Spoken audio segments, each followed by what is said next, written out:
İyi akşamlar değerli kıymetli izleyicilerimiz, takipçilerimiz. Sportürk Dijital'den hepinize iyi akşamlar diliyoruz. Bugün yine gündemimizde Galatasaray var. Galatasaray transfer haberleri, yaz transferinin son saatlerine doğru yavaş yavaş yaklaşıyoruz. Elimizde bomba bilgiler var. Neler oldu, neler olmadı, neler olması gerekiyordu, olamadı. Bunlarla ilgili tüm detayları biraz sonra sizlerle paylaşacağız. İstifalar geldi. İstifalar zincirinin devamı gelecek mi, gelmeyecek mi? Bunlarla ilgili Cenk Ergün istifa etti. Yerine kimler düşünülüyor, kimler gelecek gibi henüz daha kimsenin konuşmadığı çok önemli bilgi, belge demiyorum, bilgi diyorum. Yorumlarımızı bugün sizlerle Adnan Hocam'la beraber paylaşacağız. Adnan Hocam iyi akşamlar. Hoş geldin. Nasılsın? İyi misin? Akşamlar, hoş bulduk. Teşekkürler. Siz nasılsınız Barış Hocam? Sağ olun. Teşekkür ediyorum. Adnan Hocam bugün biraz rahatsızsın herhalde, değil mi? Evet, Geçmiş olsun diyorum biraz izleyici. serum falan vurdurdum işte biraz. Ayağa Evet. kalktım yani. Hocam bak, bu Ama biraz transferlerin olmaması, bu transfer gerginliği seni hasta ediyor hocam. Bak, bütün Galatasaraylıları hasta ettiği gibi seni de hasta ediyor. Yani ya hepimiz hasta olduk hocam ya. Bu kadar. hocam Yani beni yönetimin dağınıklığı hasta ediyor abi. heh, Beceriksizliği, yönetimin. şimdi bunları konuşacağız. Hepsine tek tek geleceğiz. Sana sözü vermeden önce, hocam asist yapmadan önce değerli kıymetli izleyicilerimize, takipçilerimize tekrardan hoş geldiniz diyorum. Lütfen yayınımızı beğenip kanalımıza da abone olmayanlarınız varsa abone olursa seviniriz. 2000 bandını, takipçi bandını yakaladık. Hedefimiz 3000 arkadaşlar. 3000'e doğru ilerlememiz lazım. Kanalımızı büyütmemiz lazım. Çok farklı, daha değişik projelerimiz var. Bunları hep birlikte sizinle paylaşmamız gerekiyor. Kenan, çok teşekkür ediyorum. Sağ olasın, var olasın. Bizden de sana sevgi dolusu, kucak dolusu sevgiler, saygılar sunuyoruz. Yine kesene bereket. Sağ olasın. Yine kesenin ağzını açtın bugün. Çok teşekkür ediyorum. Sağ olasın. Adnan hocam. Hocam, seni bu denli hasta eden, seni bu kadar rahatsız eden bu Galatasaray'ın içerisindeki konular, mevzular neler hocam? Ne oluyor? Yani şimdi ben tabii biz şunu da şöyle dile getireyim. Takipçilerimiz, izleyicilerimiz bilsinler. Çok sık yayına girmiyoruz. Neden girmiyoruz? Ya transfer dönemi, sezonu, özellikle yaz transfer dönemi, sezonu beni ciddi anlamda geriyor. Yani benim böyle bam telime dokunuyor sürekli. Sonra bilgi akışlarının yaptığımız dönemlerde bilgi akışlarımızın net olduğu dönemlerdir. Yani bu sene yaz sezonunda hepiniz gördünüz, hepimiz yaşadık, biliyoruz. O kadar çok kirlilik oldu ki şimdi biz bu kirliliğin içerisine girmek istemedik açıkçası. Yani bu bilgi kirliliği hem sizi yoruyor hem de bizleri yoracak. Şimdi biz ilkeli ve doğru, yani bizim habercilik anlayışımız nedir? Haberci dediğiniz yani ne yapar? Haberi alır ama doğrulatmamız gerekiyor. Doğrulatamadığımız haberleri sizlerle burada paylaşmamızın, konuşmamızın hiçbir anlamı yok. Yangın yapmamıza gerek yok. Ha, yapacağımız yerler olacak elbette ama bilinçli bir şekilde yangın yapmamız lazım. Adnan hocam, buyur hocam, sana pası verdim. Sen ne var ajandanda hocam? Yani Evet. Salah'ı geldi, artık Salah'ı meselesini zaten gün içerisinde biz sosyal medya hesaplarımızda paylaştık, aktardık, Evet. söyledik. Salah'a gelene kadar olan süreç sende nasıl işledi hocam? Şimdi hocam transferlere gelmeden önce işte Evet, yönetimin dağınıklığı futbol takımına da yansımış diyorduk hep maçlarda. Oynanan son 3 maçlarda ve Beşiktaş maçında. Yönetim darmadağın olmuş hocam. Çok teşekkür ederim Kenan'ım. Allah razı olsun. Şimdi bu yönetim dağınıklığı futbol takımına yansıdı. Yani yansıdı. Transferdeki beceriksizlikler. Hocam biz hep neyden korktuk biliyor musun? Yani tamam, oturmuş kadromuz var. 2 yıl şampiyon olmuş kadromuz var. İnşallah transferin son gününe kadar panik transfer yapmayalım derdik. evet, Sürekli onu derdik. Geçen sene en son Endombele örneği gibi. Hep onu verdik. Şimdi hocam Galatasaray yönetimi öyle bir yönetim durumuna gelmiş ki inan yönetim içinde 3'e 4'e bölünmüş. Birbirinin mesela şu anda transfer e, komitesinin içinde olan Cenk Ergün ve Hatipoğlu birbirini hiç sevmiyor. Ve Cenk Ergün Hatipoğlu'nun inan kuyusunu kazıyor. Yani bu vaziyette olmuş bir transfer komitesi. Daha yönetime gelmiyoruz bak. Transfer komitesi birbirini yiyen insanlar var. Hatipoğlu'nun e, anlaştığı transferi Cenk Ergün reddediyor, kabul etmiyor. Onun transferini o kabul etmiyor. O kadar yani Galatasaray bir sahipsiz duruma, bir kaos durumuna sürüklenmiş ki inanılacak gibi bir şey değil. Yani Galatasaray'a dışarıdan hiç kimse bu kadar zarar veremezdi. Kendi içinde verildiği kadar. O kadar şey ki başkan hocam dağılmış. Başkan şu anda başkanlık hükmü kalmamış. Şimdi bunlar nereye kadar geliyor? İşte Cenk Ergün'ün bugün istifasına kadar geldi. Cenk Ergün hocam yıllardan beri Galatasaray'da. Son işte Erden Timur'dan dolayı da son 2-3 yıldır hiç adı sana duyulmuyordu farkındaysanız. Kimse görmedi, televizyonlarda bile görmediler. Hiç karışmıyordu. Bu sene transfer komitesi işte sportif direktör yaptırıldı. O kadar beceriksizliklerle uğraşıldı ki Galatasaray koskoca Galatasaray isimsiz bir futbolcuya gidiyor. İsimsiz bir futbolcuya gidiyor hocam. Futbolcu 300 bin euro alan futbolcu 3 milyon 200 bin liraya kadar çıkıyor. Bak hocam biz Galatasaray bu futbolcu Galatasaray'a e, 300 bin mi alıyor? 500 bin liraya 1 milyona gelecek futbolcu aslında. Ha bu transferlerin arkasında işte mesela Zelenski'ydi. O mesela Mourinho'nun en fazla teknik direktörle çalıştığı hoca Mourinho biliyorsunuz. Mourinho'nun emeği çok. Ben işte oralarda Mourinho'nun ve Fenerbahçe'nin o transferde etkili yani olmamasında etkisinin olduğunu büyük ihtimal veriyorum. Yani duyumlarım var zaten. Mourinho ona şöyle bir şey de söylemiş. Zaten seneye boşa çıkıyor. Biz seni Fenerbahçe'ye alırız. Çünkü Fenerbahçe istedi alamadı Fenerbahçe onu. Çok uğraştı. Fenerbahçe de alamadı. Mourinho falan devreye giriyorlar hocam. Yani Galatasaray'a transfer olmaması için o kadar zorluyor ki 4 sefer hocam bir fiyat arttırılmaz bir futbolcuya. Kim bunlar hocam? Tamam kötü futbolcu değiller ama buna bir Icardi değil. Bir yıldız transfer yıldız değil bunlar. İyi futbolcular ama Galatasaray'ı bu masada bu hale getirecek futbolcu değil bunlar hocam. Sen ilk gün olursa olur olmazsa kalkacaksın o masada. Ha Şalai diyoruz. Bize Şalai söyleniyor ismi. Şalai bu Zaranski'den önceki transfer listemizde vardı zaten. Biz anlaşamamıştık, görüşüyorduk. Bu Şalai bir hafta önce gelseydi şu anda gerçekten müthiş bir transfer diye taraftarların gönlü olurdu. Taraftarlar o kadar kırıldı ki bu transfer beceriksizliğine futbolcuya sevinecek hal kalmadı. Yoksa Şalai kötü topçu değil. Zaranski'den de önce istediğimiz bir futbolcuydu. Ama öyle bir duruma geldi ki millet mutsuz şu anda. Yani niye? Yönetime güvenemiyor. Yönetim şu anda o kadar güvensiz ki. Biz geçen e, Young Boys maçından sonraki yayınımızda ne dedik hocam o akşam? Ne dedik? E, Seçim kapıda dedik değil mi? Galatasaray Evet hocam. seçimi kapıda dedik. Yani ve dediğimiz noktalara kadar geliyoruz. Şu anda Galatasaray içinde hocam görüşülüyor. Seçimli kongre düşünülüyor. Hatta başkan adayları var. Başkan adayları isimleri geçiyor. Bunlardan birincisi de söyleyeyim, diğerleri de Adnan Polat'ın ismi geçiyor. Hatta birkaç yönetici çevresinde de bu birleştirilip bir başkan adayı düşünülüyor.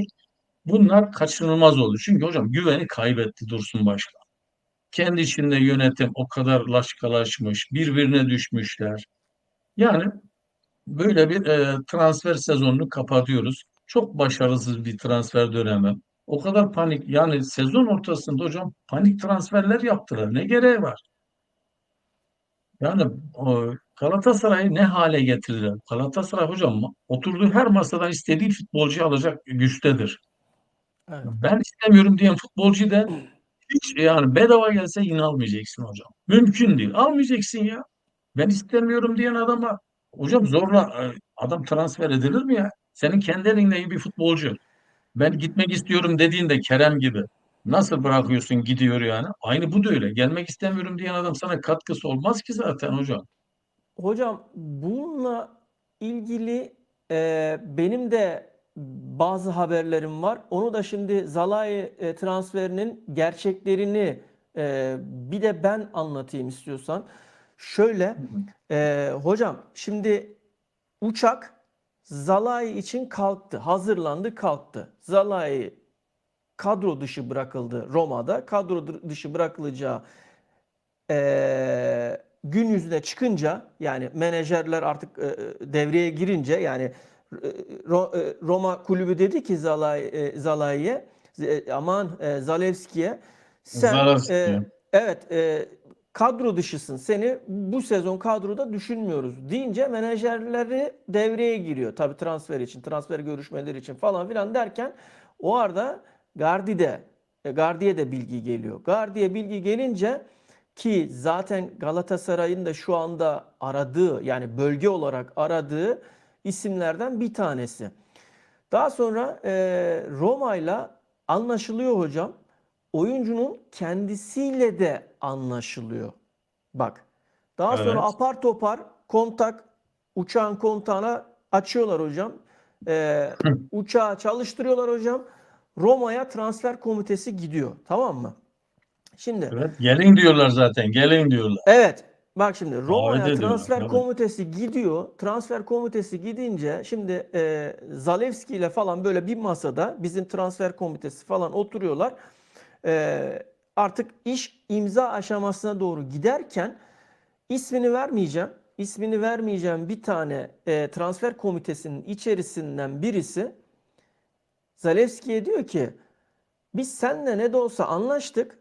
Seninle biz imza aşamasına geldik. Parada da anlaştık. Sıkıntı yok. Ama sen Roma'yla da bir görüş. Biraz indirim iste. Onlara biraz baskı yap diyor. Tamam mı? Yani biz Hocam bu seninle cümleyi kim söylettirmiş biliyor musun? Dursun bak Başkan söylettirmiş. Heh, sen hocam anlat. geleceğim. Oraya da geleceğim. Sonra transfer komitesinin içerisinden birisi bunu çıkıyor. Bu şekil deyince söyleyince Ee, tabii Zalewski de gıcıklanıyor. Tamam mı? Yani ya nasıl oluyor diyor. Yani şimdi biz seninle anlaştık, siz de anlaştık. Nasıl olur böyle bir şey diyor. Masadan kalkıyor. Ondan sonra ikinci aşamaya geçiliyor. Tekrardan işte oyuncuyla kontak kuruluyor falan filan derken işte tamam biz hani şey yapmayacağız falan. Ama bu sefer oyuncu istemiyor. Tamam mı? Yani şimdi bu konuda benim aldığım bilgi de bu yönde. Şimdi çok farklı, çok değişik şeyler var. Tamam, evet. Ben Mourinho'nun da bu işin içerisinde olabilme ihtimalini düşünenlerdenim. Yüksek. Yüksek Evet. hocam. Yüksek ihtimal olduğunu düşünenlerdenim. Bunu ben ara ara kendi arkadaş grubumda da dile getiriyorum. Böyle olduğunu da düşünenlerdenim. Ama tabii böyle de bir e, konu geçiyor. E, Şu bir gerçek hocam, transfer komitesi kendi başlarını yaktığı gibi başkanın da başını yaktı.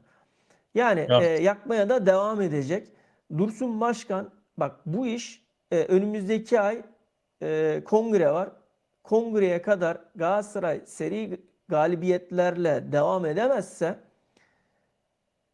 e, hocam büyük sıkıntı yaşayacak. Ha bunun hamlesini nasıl yaptı? Önlemini nasıl aldı Dursun Başkan? Dursun Başkan da tabii şimdi yani yılların iş adamı. E, Kimse Dursun Başkan'ın böyle salak yani İlk başkanlığı da değil. çok İlk özür başkanlığı da dileyerek değil. evet ilk başkanlığı da değil. Çok özür dileyerek söylüyorum. Tenzih ederek söylüyorum kendisine ama e, salak birisi de değil. Akıllı bir adam. Ne yaptı? Cenk Ergün tekrardan yeniden imza aşamasına gelmişken İmzaladılar istifa hocam. tamam Hafta içi istifa imzaladılar tamam 2 yıl. hafta içi imzaladılar. Tekrardan istifa ettirdi. Niye istifa? Neden imzalattı? Neden istifa ettirdi? Şimdi her zaman e, yukarıdaki en tepedeki bir kurban, bir maşa arar kendisine. Tabii canım. Bu kurban da işler kötüye gittiğinde bu kurban da Cenk Ergün'ün kendisi oldu. Cenk Ergün'e istifa et baskısıyla, zoruyla istifa ettirdi ve kimle görüşüyor? Erden Timur'la görüşüyor. Erden Timur'la eğer daha önceden bir görüşme yaptığı kulağıma geldi. Eğer Erden Timur'la anlaşır, ikna ederse ki ikna etme aşamasına gelmiş. Dur, Haberim var o konuda hocam. evet. Dursun Başkan bir taşta evet, bir taşta iki kuş vurmuş olacak yani. Hem Evet. kendisine rakip gösterilmiş olan Erden Timur'u transfer komitesinin içine atacak. Hem de Erden Timur üzerinden kendisine yapılan bütün söylemleri bir anda durduracak. Ha, bu ateş söner mi? Bu ateş eğer Fenerbahçe maçına kadar, bak yarın da Rize maçı var. Çaykur Rize maçı var. Eğer takım istenilen performansı, oyunu ve galibiyetleri alamazsa bu ateş yine sönmez. Adnan Polat meselesi de hocam benim duyumum şöyle, geçici başkanlık, yani evet başkanlığa aday ama geçici olarak daha sonra görevi tekrardan yeni bir seçim durumuyla işte devredecek gibi falan, böyle bir durum söz konusu. Ee, iyi yayınlar abiler. Ankete gelirsek tabii ki yönetim istifa demiş Erbek. Teşekkür Hı. ederiz Erbiciğim. Yangın tayfa Erbi. Yani yangın tayfadan kendisi. Galatasaray İstihbarat Başkanı teşekkür ediyoruz. Sağ olsun. Galatasaray'ı ezmeye çalışanlar kendi ezdikleri içinde yok olacaklar. Galatasaray Başkanı Dursun Özbek demiş. Ee, daha sonra Levent Doğan, Vendeli Sara'nın üstüne 7 daha verip alabilirdik demiş. Ya biz bunu hep söylüyoruz da Çok dedik. Evet, çok şimdi konuştuk. bak, Evet. bir de şöyle bir şey var. Şimdi biz Saray'ı kaç paraya alındı biliyoruz mesela. 18'e falan alındı biliyoruz değil mi? 18 artı bonuslarla 22-23'ü buluyor. Aynen öyle. Yani bu işlerde hep bonuslar da var. Ha, ulaşılabilen Tabii. bonuslar var, ulaşılamayan bonuslar var. Tabii tabii Artık tabii. onlar Başarı da kendi şeylerine göre. Evet. içerisinde evet değişiyor yani. Ee, Büyük Başkan Dursun Başkan transferin son günler olan Salah'ı getiren bir yönetimi istifaya çağırmak kulübe yapılan en büyük ihanettir. Galatasaray kaostan şampiyonluğa doğru giden bir kulüptür demiş. Eyvallah. Tamam. Erden Timur'un çöplerinden daha yeni kurtuluyoruz demiş. Bak bu da şimdi şimdi Biz ya Erden şimdi Timur başarılı bir transfer yaptı demedik. Evet, hiçbir biz zaman. hiçbir zaman Erden Heh. Timur başarılı bir transfer yaptı demedik. Şimdi Ve geçen mali sene çok açıdan kötü transfer yaptı dedik. Evet. aynen öyle. Mali açıdan Galatasaray gerçekten çok kötü yönetiliyor. Şimdi Kerem Aktürkoğlu'nu satıyorsun 12'ye ama yerine aldığın transfer, yani sana ya şunu hiçbir zaman hesap etmiyorlar galiba. Ben anlamıyorum. Yani şimdi Kerem Aktürkoğlu, hadi Kerem belki biraz şey örnek olacak. Bedavaya oynuyordu falan filan ama yabancılar üzerinden konuşayım. Yabancıların maaşlarını, herhalde kazandıkları yıllık maaşlarını kimse giderden saymıyor herhalde yani. Şimdi Hı.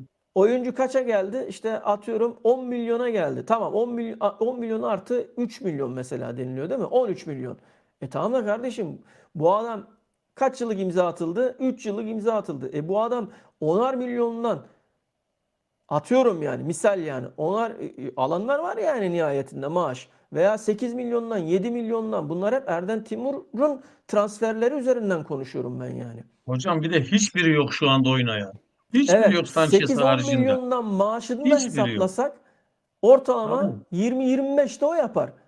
Sen oyuncu, ya bizim en büyük eksiğimiz bir de oyuncu satamıyoruz hocam. Oyuncu, ya arkadaş, yani zorla oyuncu gönderiyoruz. Üzerine para verip oyuncu gönderiyoruz hocam ya. Böyle kötü Hocam Kerem yönetilebilen gibi bir adam 12 kulüp var milyon mı euroya başka ya? satılır mı?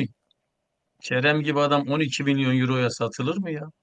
Sen Kerem ayarında sana aynı oyunda fayda olacak bir oyuncu en az 25-30 milyon eurodan aşağı sana kimse vermez. Bak söyleyeyim. Tabii canım ya. Yani Ama İnanılır biz gibi değil ya.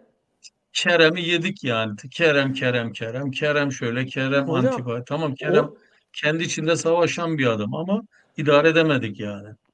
Oliveira'ya 5,8 milyon euro verdik gitmesi Evet. için. 2 yıllık parası 5 verildi. 2 yıllık. 2 yıllık parası 5,8 milyon. Ya bu adam Ya zaten geçen sene top da oynamadı ya. Ya yani biz neyi konuşuyoruz hocam ya? Biz daha neyi konuşuyoruz? Yani ben buradan Dursun Başkan'a şunu da buradan sesleniyorum. Dursun Başkan geçen sene şampiyonluktan sonra yaptığınız bir açıklamada şunu söylediniz. Dediniz ki bizim transferleri son güne bırakma gibi bir lüksümüz yok.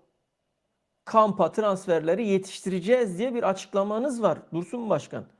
Geldiğimiz noktada ise Galatasaray takımı şu anda kaos içerisinde. Bugün Metin Öztürk açıklama yapıyor. Diyor ki rahmetli Metin Oktay'ın anma töreninde bir açıklama yapıyor. Diyor ki biz diyor 2 tane transfer yapmamız gerekirken diyor 5 tane yaptık diyor. Ya hı, arkadaş transfer sadece transfer yapmak için değildir. Hangi bölgeye neyi aldın? Hangi hala biz oyun sistemini tartışıyoruz. Okan Hoca 3-5-2 oynatacak diyoruz. Bana göre Okan Hoca 3-5-2 oynatamayacak. Oynatamayacak ya.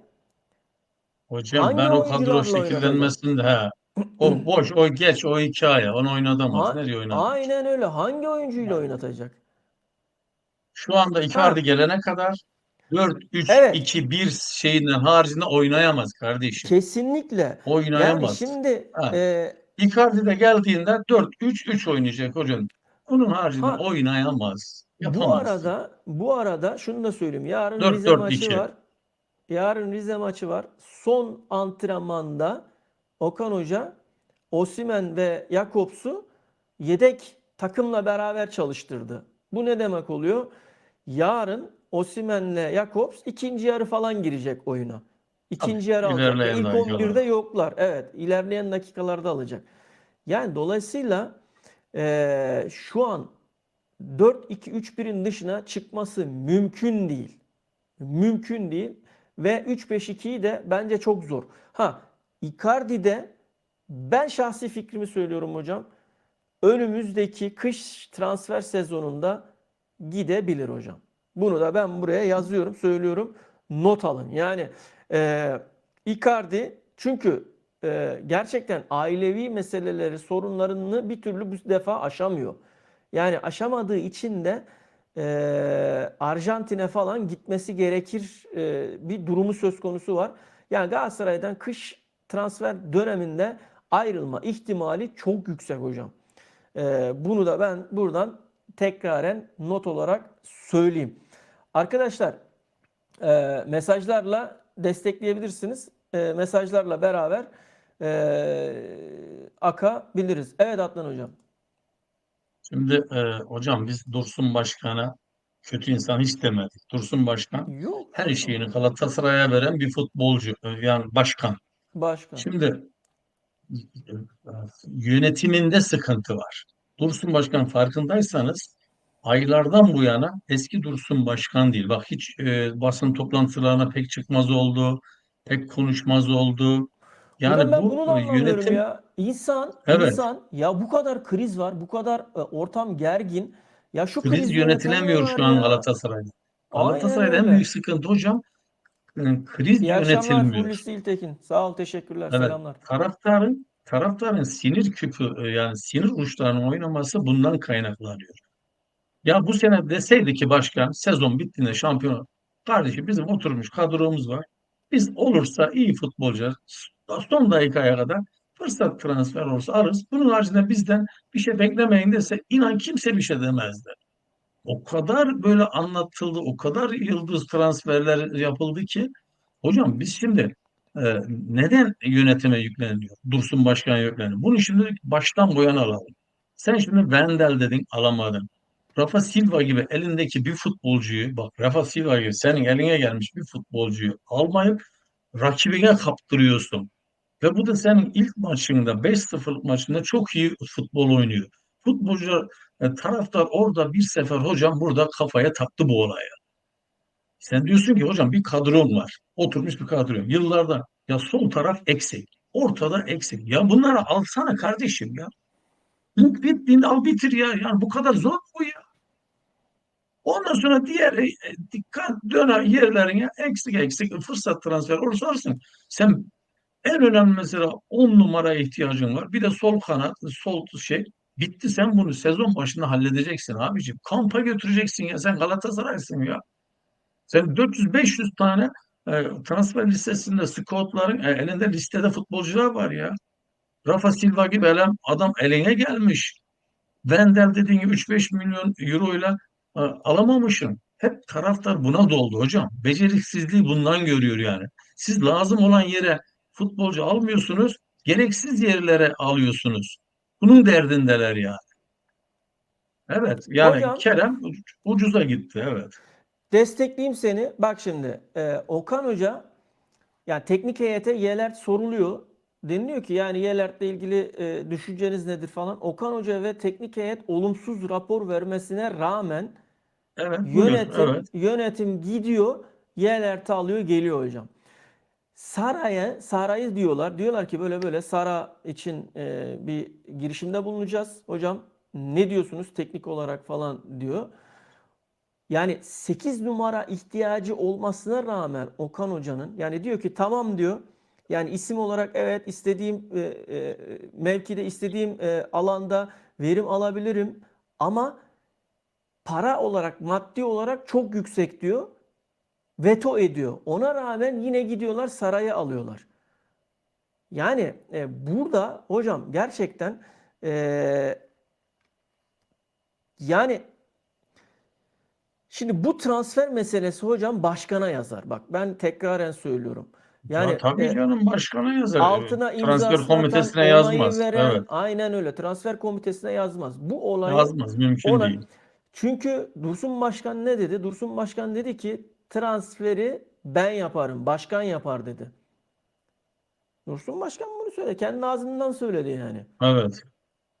Transferi başkan yapar dedi. O zaman başkan bütün bu olumsuzluklar, olumsuz transferlerde sana yazar. Ha, burada benim biraz beni biraz inancımı diri tutan tek isim Okan Hoca.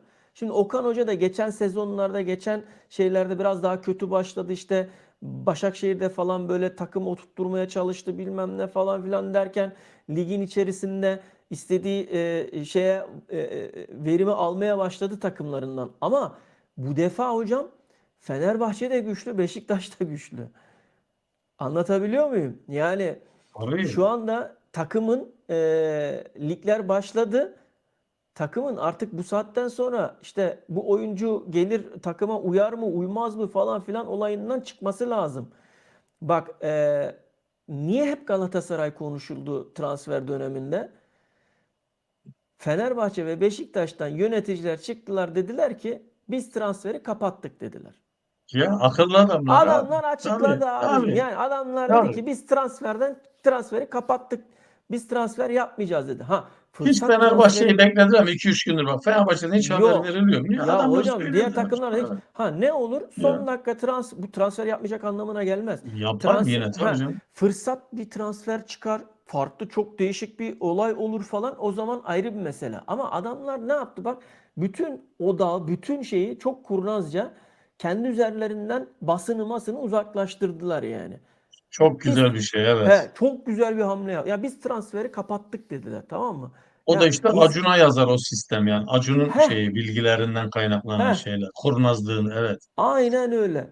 Bizimkiler ne yaptı? Yok. Bizim de za- darmadağın hocam, Ya darmadağın. hocam isimler var ya, o kadar çok isim dönüyor ki. Şimdi hepsini burada söylemenin bir anlamı, Yok, hepiniz biliyorsunuz yok. zaten. Tabii. He, yani bu kadar ismin, ben bir de anlamadığım şey, yani hocam bak şu da var.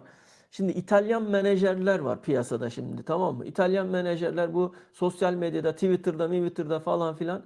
Hocam bunlar bak bu adamlardan haberler alıp bizim maalesef ve maalesef Türk medyası, özellikle Galatasaray medyası çok fazla tufalarına düştü bu gazeteci şeylerin, menajerlerin yani. Tabii, tabii. Ee, Haberlerini hep takla attırdılar. Hep Türk Galatasaray taraftarına, Galatasaray izleyicisine, Türk futbol izleyicisine hep okutturdular ve istedikleri oyuncuyu istedikleri şekilde istedikleri rakamlara sattılar hocam, sattırdılar. Bunu kimse farkında bile değil. Ha, bilmem kim yazdı. O tamam geliyor ya, işte olay tamam. İşte şu kadar paraya anlaşmış. Şunu yapmış, bunu yapmış. Beyler, bu işin içerisinde çok bit yeniği var. Yani bu işler Çok. sizin oradan okuduğunuz gibi falan değil yani. Bildiğiniz gibi falan değil yani. Dolayısıyla dikkat et, yani bir haberi alırken bir şeye emin olmadan önce e, hep diyoruz ya, ıslak imzaya kadar gitmesi lazım diyoruz yani. Vargas meselesi yok Hüseyin ya. Vargas meselesi. Ya transfer bitti, kapandı yani. Ben öyle biliyorum. Ya daha transfer falan gelmez. Transfer Ocağa olayı kadar bitti. kapandı. Ocağa Ocağa kadar kadar bitti. kapandı. Aynen yani.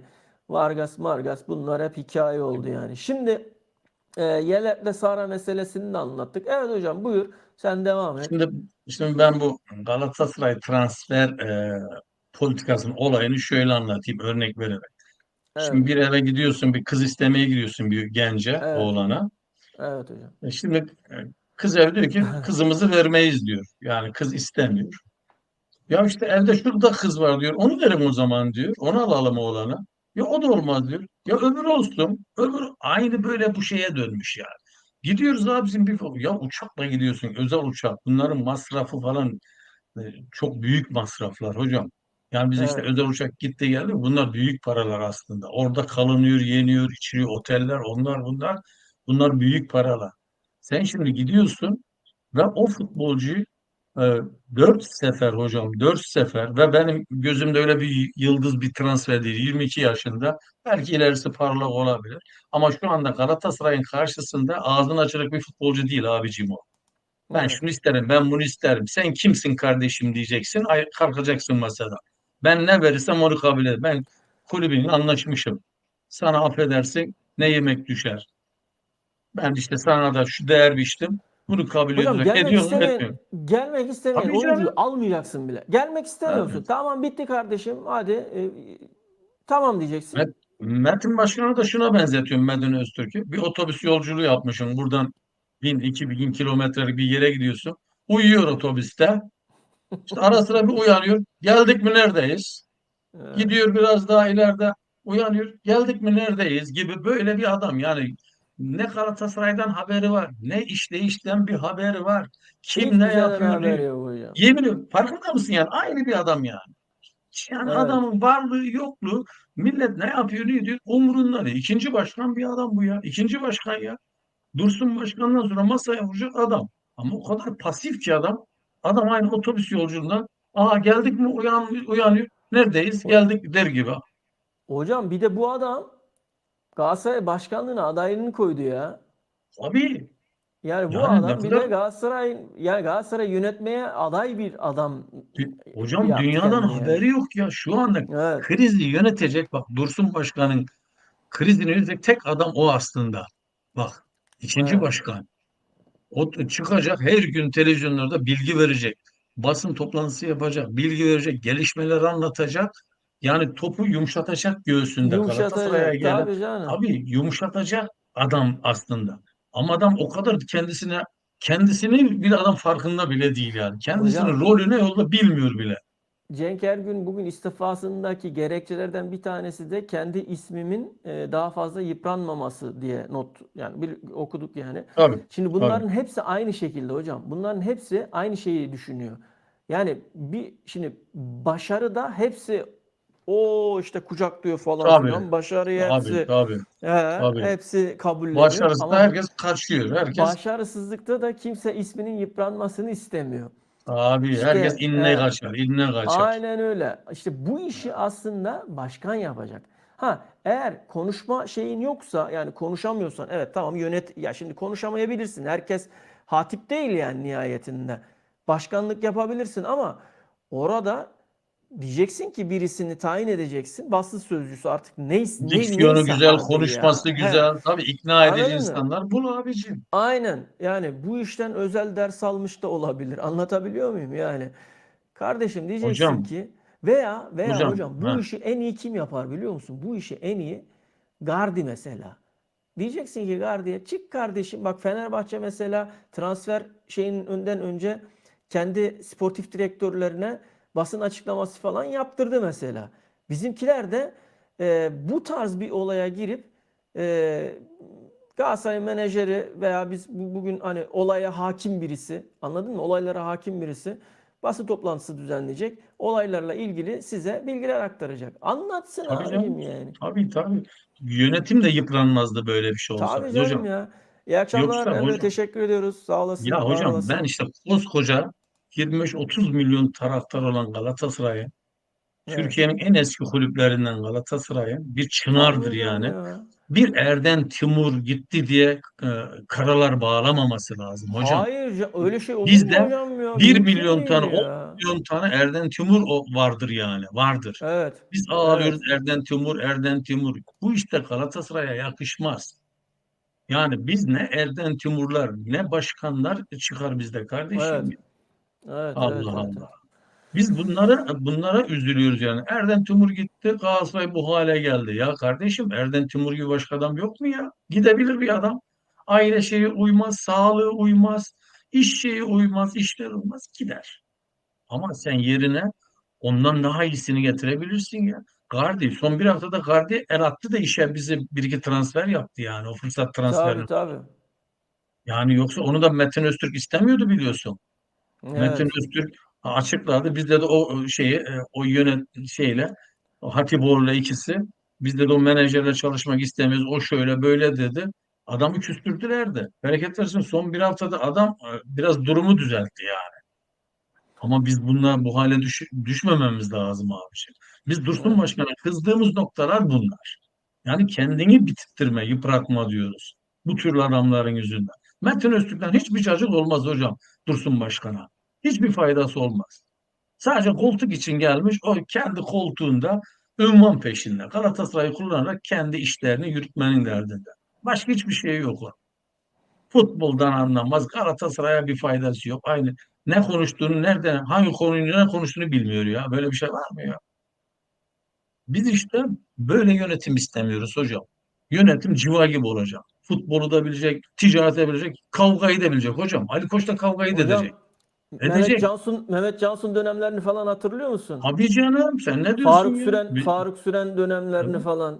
Hep hatırlıyoruz Evet. o dönemleri değil mi? UEFA Hı. ya zaten gerçi Fatih Terim yetiyordu ya. Fatih Terim çıktığı zaman çatır Hocam, çatır hepsini. o dönemlerde bir başkanın yanına bakıyorsun, yönetim kurulunda 3-5 kişi başkandan daha böyle Tabii, yetkili, bilgili, havalı tabii, başkan yardımcıları tabii, vardı yönetim tabii. kurulu. Biz de bakıyoruz şimdi, yönetim kurulunun hiç adını sanını bilen yok. Adam çıkıyor, bugün konuştuğunu, konuların hiçbir ilgisi yok, ne konuştuğu belli değil. Bak bak bak.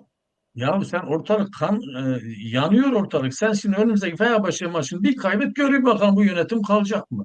Ha, bu konuda Evet, da şimdi bilgilerim var. evet. Yönetim kalacak mı kalmayacak mı? Ben de söylüyorum.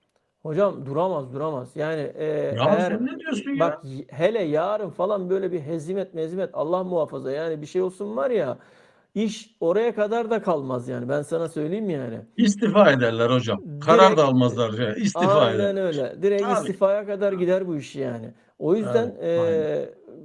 kulüp böyle yönetilmez yani. Ya bir sürü anlatacak şey var. Kafamda o kadar çok dolu ki inanılmaz ya. Yani nereden başlayacağım, nasıl edeceğim bilmiyorum. Kenan'a döneyim buradan. Kenan, kesene bereket. Sağ olasın. Teşekkür ediyoruz. Yani hakikaten çok sağ ol. Teşekkürler ya. E, sağ ol, var ol. Evet, şimdi dün kısaca bir şeye de değinmek istiyorum.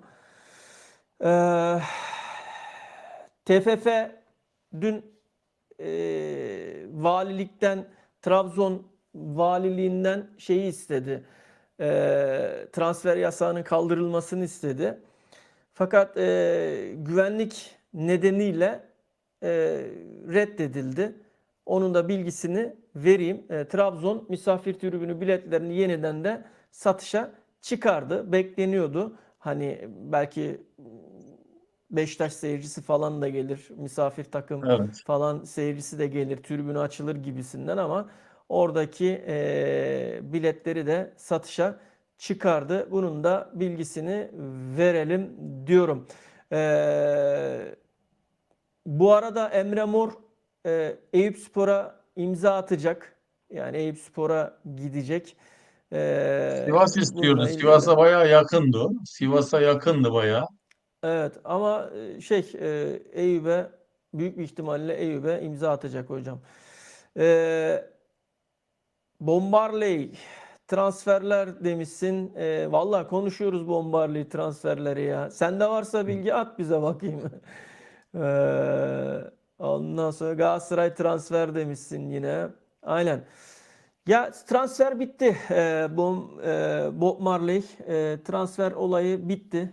Yani Ocak ayında hocam iki transfer daha Salah'ın yapacaklar. Ocak ayında aynen ocağa iki kalır transfer hocam. daha yapacaklar. Ya Ocak'ta alınacak oyuncu da ne kadar verimli olur hocam. Şimdi onu Olabilir da hocam. İyi bir he, oynayan, takımda oynayan iyi bir futbolcu alırsa, çünkü biz hı, bayağı bazı Ocaklarda aldığımız futbolcular bizi şampiyon yapmıştır bak. Bazı hı, futbolcular var öyle. hı, E, hı.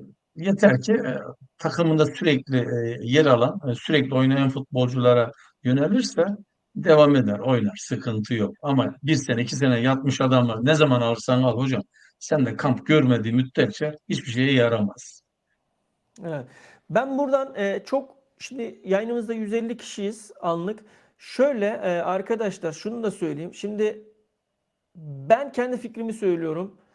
Saray'ı Okan Hoca bu sezon dönem dönem sol kanatta da oynatabilir. Bakın yani sol kanatta Saray'ı bakın iyi dinleyin. Yani tamam Mertens 10 numara arkası o Yusuf Demir falan filan onlar da var ama eğer Yusuf kendi performansını yakalayıp e, rotasyonda kendini atabilirse sol içinde sıkıştığı dönemlerde Okan Hoca Sara'yı sola da atabilir. Çünkü oyuncu sola da solda da oynayabilme ihtimali var. Bu benim şahsi fikrim. Olur olmaz bunu zaman içerisinde göreceğiz, bakacağız diye düşünüyorum ben. E, Bob Marley, Yusuf Demir gitmezse bu sene Galatasaray'da seyret demiş. Yusuf Demir şöyle şimdi Salahi geldi. Salahi'nin yerine şimdi Yusuf Avrupa'da oynayacak ama ligde Salah'ı kaydetmesi lazım. Yabancı statüsünde kimin kellesi gidecek burada? Şimdi onu da bana göre umarım olmaz ama Yusuf'u burada ligde tribüne çekebilir Okan Hoca. Şey için, Salah için yani. Böyle de bir durum var. Olma ihtimali var. Olur demiyorum, olma ihtimali var. Uğur Yağcı asla oynatmaz, oynayamaz demiş. Tamam.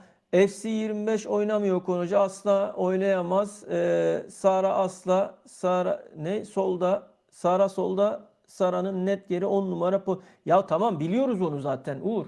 Biliyoruz da yani çok sıkışırsa oyun içerisinde akışta orada burada falan anladın mı? Biraz daha böyle sola kanada doğru çekebilir diyorum. Jakobs sakatlanmaya çok meyilli bir oyuncu. Anlatabiliyor muyum? Yani şimdi Ziyech her zaman iyi bir performans gösteremiyor. Yok Bir adam ay yok. futbolunu Ziyech bir ay yok. Ziyech Sakatlandı. zaten sakat. Şimdi sağ aldın Salah'ı. Hadi sola aldın Barış'ı. Sonra hadi bu işin de yine sakatlığı var, cezası var, osu var, busu var. Sen hiç Uğur kadro derinliğine dönüp bir baktın mı? Yani hangi mevkide kaç tane topçumuz var ya? Allah aşkına. Yani neden oynatmasın yani? Niye oynayamaz? Adam sol ayaklı. Ee, Tamam, belki driplingi falan filan. Driplingi de var aslında. Yok değil yani Sara'nın. Oynamışlığı da var yani. Solda oynamışlığı da var yani Championship'te. Yok değil ki. Niye oynatmasın? Sıkıştığı anda kadro derinliğinde yok. Sara'yı atacaksın sola. Kanada diyorum, beke demiyorum ha. Yani orada yanlış anlaşılma olmasın yani. Defans değil. He? Defans değil, yok yok. Değil mi? Ee, Hocam o bölgeye Demiş ki zaten Yusuf'u 10 numara rotasyonuna kullansa iş yapar. Sizce nasıl olur? Kalitesi iyi bir mi? Ya bak şöyle, Yusuf bu sezon kampa çok hazır geldi. Yani kamp öncesi özel antrenmanlar yaptı. Avusturya'da, Viyana'da. Çok özel antrenörlerle çalıştı. canlı Ve izledin zaten canlı gözle. ben canlı da izledim hepsini zaten yani. Evet, bildiğim için söylüyorum zaten. Dolayısıyla Yusuf kampta inanılmaz derecede istekli, arzulu, atletikti yani. İstiyordu yani.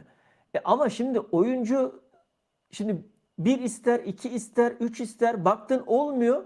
Ondan sonra kırılmaya başlarsın yani. Şimdi kırılma noktasına geldiğin zaman ne olacak? İstediğin kadar antrenman yap, çalış. Kafada mental olarak kendini iyi durumda hissetmezsen sahaya çıksan ne olur yani? Ha, burada Yusuf'a da iş düşüyor. Düşmüyor değil. Görev alacağı sürelerde, durumlarda kendisini de ispatlaması lazım artık yani. Çok hani genç yıldız adayı falan da değil artık yani. Sen Yok Barcelona hocam, yapmış ne adamsın. genç Yani hocam bunlar. Bunlar he, yaşları tam da yaşlar hocam. Ne genci? Genç, Barcelona yapmış genç şu adamsın anda futbol. yani. Hocam genç şu anda futbolcu 16-17 yaşa düştü ya. Genç futbolcu bunlara deniyor artık ya. Tabii canım yani. 16-17 ya. Hocam Yamal'a baksana sen ya. 16 yaşında çocuk ya. Adam Avrupa 16 şampiyonu oldu. yaşında, adam Avrupa şampiyonu oldu beyler. Tabii canım. Allah Allah. Adam 22, Avrupa 23, şampiyonu 24 oldu. yaş şu anda genç değil ya. Ne Aynen genci işte. ya? O yüzden hocam bak daha bu işin ligi de var. Osu var, busu var. O çocuk daha bu yaşta Tabii. bu kadar başarı, yani hocam müthiş bir şey yani. Gerçekten müthiş bir şey yani. İşte burada en büyük iş Okan Hoca sahip çıkmalı. Kral biraz dokunuş lazım diyor. Ya işte Okan Hoca da maalesef ve maalesef Çok e, yıprandı. Çok aşırı Okan yıprandı. Hoca da yıprandı. Peki ben size soruyorum. Okan Hoca'nın forma adaleti sizin gözünüzde nasıl? Hadi buyurun. Şimdi 153 kişi de anlık izliyoruz. Yazın mesajlarınızı arkadaşlar. Yani Okan Hoca'nın size göre forma adaleti nasıl? Yani adaletli forma dağıtımı yapıyor mu, yapmıyor mu?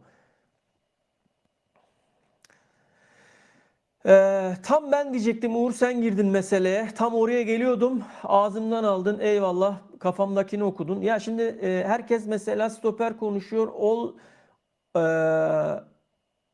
E, konuşuyor. Alamadım, alamadık diye, ama Metehan gibi bir stoperimiz var. Kimse bahsetmiyor. Herkes transfer, transfer diyor.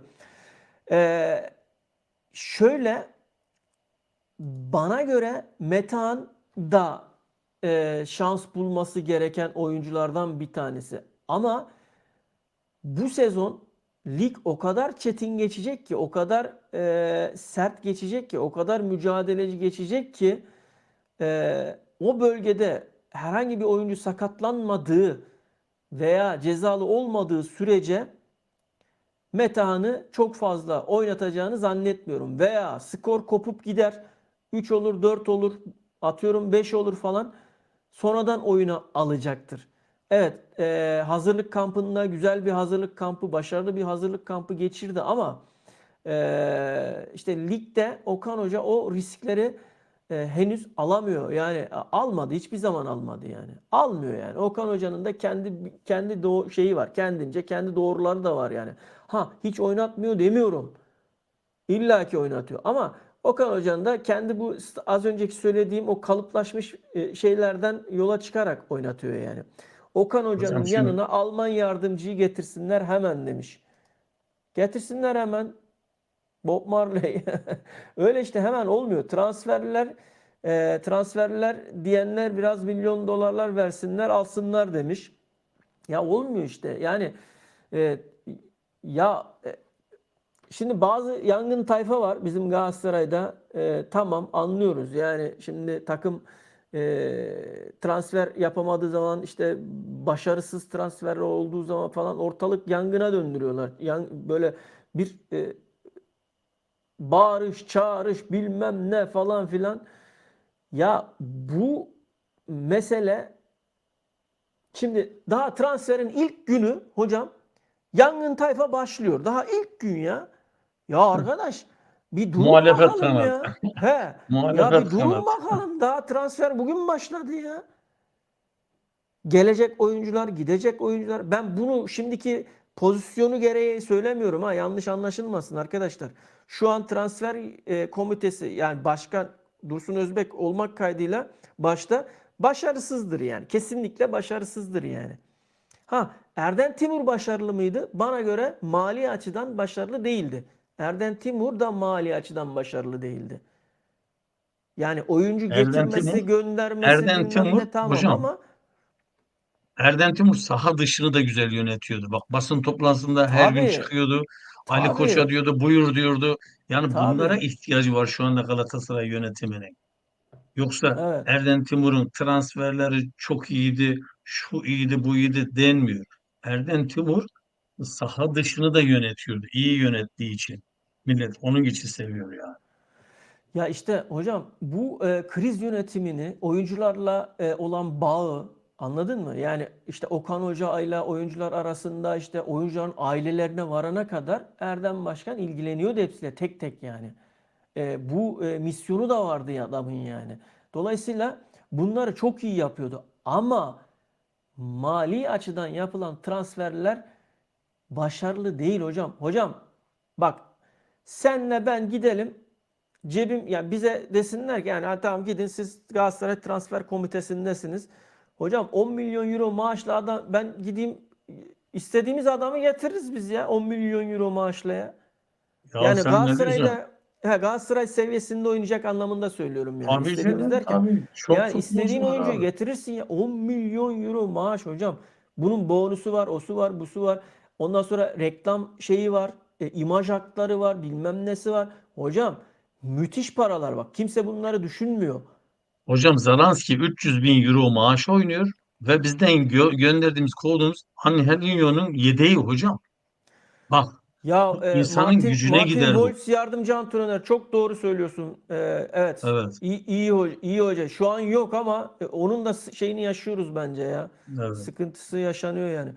Takımı düşünerek transfer olmadı. Taraftara transfer yapıldı. Bazı mevkilerin yedeği bile yokken boş boş adamlar alındı. İleride hep birlikte burada konuşacağız demiş. Ferdi Kellegöz teşekkür ediyoruz.